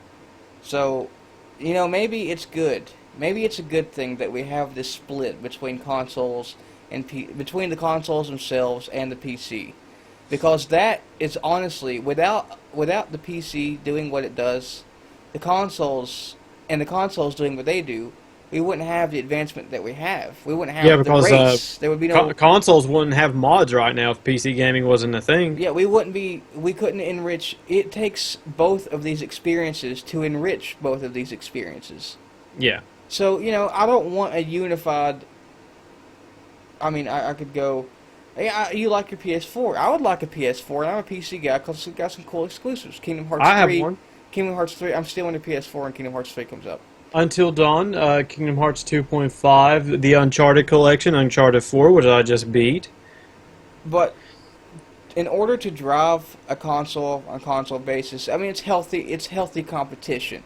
Yes, but it is. The only thing that divides us is computing power, which is now, it's hardly an issue anymore. I mean, with the Scorpio coming out and all that. And actually, Mo, I have a counterpoint to what you said a minute ago. You said that no matter what, if everything was on PC, they would still have to make it to where all PCs could run it, correct? Or something along those lines? Okay, I'm going to break that down for before you start making a counter argument. I'm going to flesh that out a bit more. Just give me 1 second. Okay, we'll say we have Billy and Timmy, okay? Okay. Timmy has a good job. Timmy can afford new computer parts when they come out, right? Yeah. Timmy gives his old computer parts to Billy. Okay. Billy can't afford to buy new computer parts. Actually, let's just go ahead and X that Timmy gives his stuff to Billy. Timmy can afford new computer parts. Billy can't. Billy's still running on a GT 550 Ti right now. Okay. Yeah. He's playing games on medium and low settings at 720p right now. Yeah. Timmy's blasting through games at like 250 FPS on a 144 hertz display with a 1080, right? Mm-hmm. Now, when you say that we lived in a world where there was only PC. Okay. Okay, this is purely hypothetical. They make games with the baseline of only the current strongest hardware. That means that if you don't have at least equivalent or slightly below that hardware, you're not going to play those games. But any smart developer would meet right in the middle, possibly. They will. Any smart Well, developer. that's why on PC you have settings. You don't have to make everything look like, gorgeous and orgasmy. You don't have to. Yeah. What I was going to say was, remember when Crysis came out in 2007? Remember how much of a shit show that was? It was basically used as a fucking benchmark application. Yeah, so you look at that and look at it now. Pretty much every PC you can buy at fucking Walmart can run it now, and that's just one of those things. People buy, people who aren't computer aficionados will buy computers like every 4 years instead of upgrade. So what you're saying is, Billy, and imagine in this world in PC, also, they're going to make affordable parts. They're going to make affordable, high-powered parts. I also forgot about how inexpensive parts become after their successors come out. After they've been I didn't factor that in. Outdated, or just they're not competition anymore. They're cheap because people just want to get rid of them at that point and make $1 from them. I've got a 380X right now. Okay. When that came out, it was significantly more expensive than what I paid for it. The card I paid for is $450. The card I paid for was $220 even, shipping included. Now, if I would have got this card a year ago, it would have cost me easily $4 or $5. Now, look at the GTX 1080. Right now, it's at a very competitive price point of $450 for that much power. That is insane. Now, imagine when the next line of NVIDIA cards come out, and how powerful they're going to be, and how much power we're already going to have for a bargain price. I didn't factor that in. So I'm assuming that if Billy has a job at all, he's going to be able to afford to keep up at the bare minimum. I didn't factor that in, but you're going to have your greedy developers who are going to try to push innovation as hard as they can, and say you have to have the newest hardware to run this. Yeah. Which is what's going to happen. I'm calling it with the Scorpio and the PS4.5. There's going to be a game that comes out that says if you don't have the successor to the Xbox One and PS4, you're not going to have a good time. Effectively splitting their player base and their market. But my point still stands that what it means to be as powerful as a gaming PC means that you have to adapt and overcome and be modular. Having good specs doesn't account for anything because that's thrown out the window the next day. Yeah, you can run on those and squeeze as much juice out of that lemon as you possibly can, but in the long run, there's no such thing as a console being as strong as a PC or as powerful as a PC. It can run as many teraflops as it wants. It can have as many cores in its CPU as it wants. It can be clocked as high of a gigahertz rating as it wants. It can have as much RAM as it wants. You can run on DDR5. What is the full name of the 1080 that just came out? The GTX 1080. The GeForce GTX 1080? Yeah. I can't find... I'm trying to compare my card to it right now, and I cannot find it. Brandon, when you said KO, was it because of the point I made? Yeah, when you said that you were done. That's just it, dude. I want to snip that part out of this podcast, upload it to my personal channel, because I feel like people need to listen to that, dude. People need to understand that. And that's why you have your PC elitists, They're not deserving of it, but they'll grab onto it, just because of that one fact. Why the fuck can I not find this card? I don't know, man. Maybe Your Google's just dumb. No, I'm on GPUboss.com trying to find the GTX 1080. Do you need benchmarks or something? Cause, No, I'm just going to compare my card with the 1080. That's all I'm going to do. That's all I'm shaders going to do. CUDA cores and shit.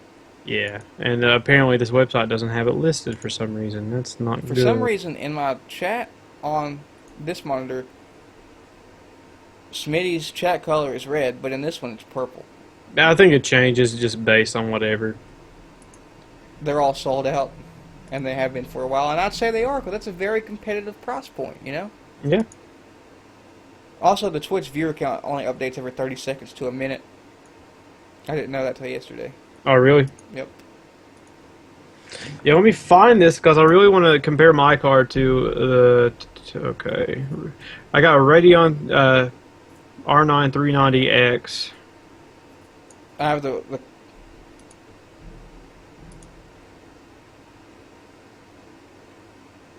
okay, chat colors are randomized. Taste the color for yourself. Thank you, Max. I was like, what the fuck's going on here? Okay, here's the GTX. Yeah, I cannot find GTX 1080. Is it out yet? Yeah, it's out. It's sold out right now. Yeah, well, I mean, I know that part. Then how could it not be out if it's sold out?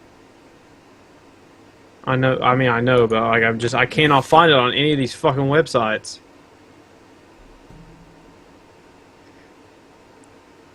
Like, because I really want to compare it just for the fuck of it. I'm not going to buy it. I would like to know from when I bought this 2 years ago, you know. How it compares to the most modern. Yeah. But I would say the 1080 or the 1070 1080 are margins above anything we have right now for the price point. God, it's $650 on Newegg from EVGA. The 1070 or the 1080? The 1080. The 1070's almost just as good. Smitty said he don't think the GPU Boss has updated their site to include it yet. That sucks.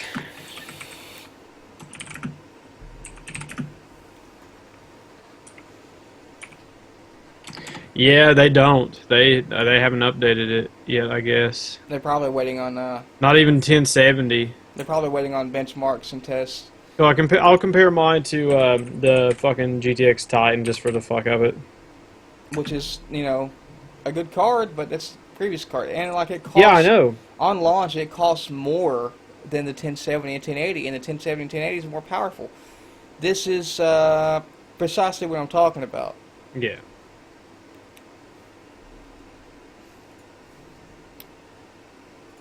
Do we have anything else on post show to talk about other than specs and my rant? Not really. I think, but I'm probably going. The next card will probably be either the next NVIDIA card will probably be my next card that I put in this PC.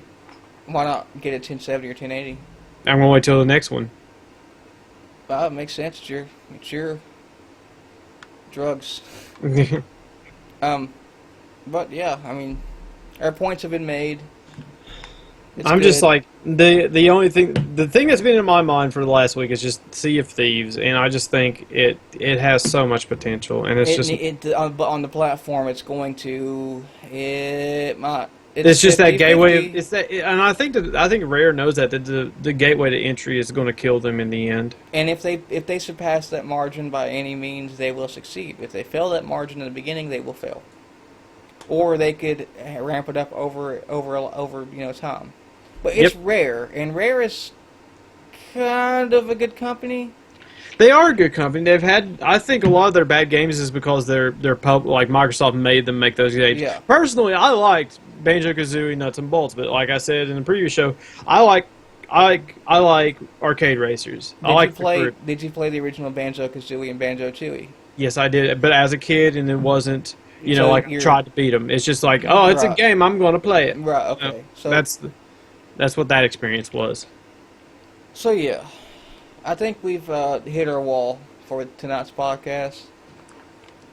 You think so? I think we may have. We've milked this sumbitch dry like Call of Duty. All right. Well, everyone, I've been Mello, and I've been Mo, and thank you all so much for watching. Have a good day.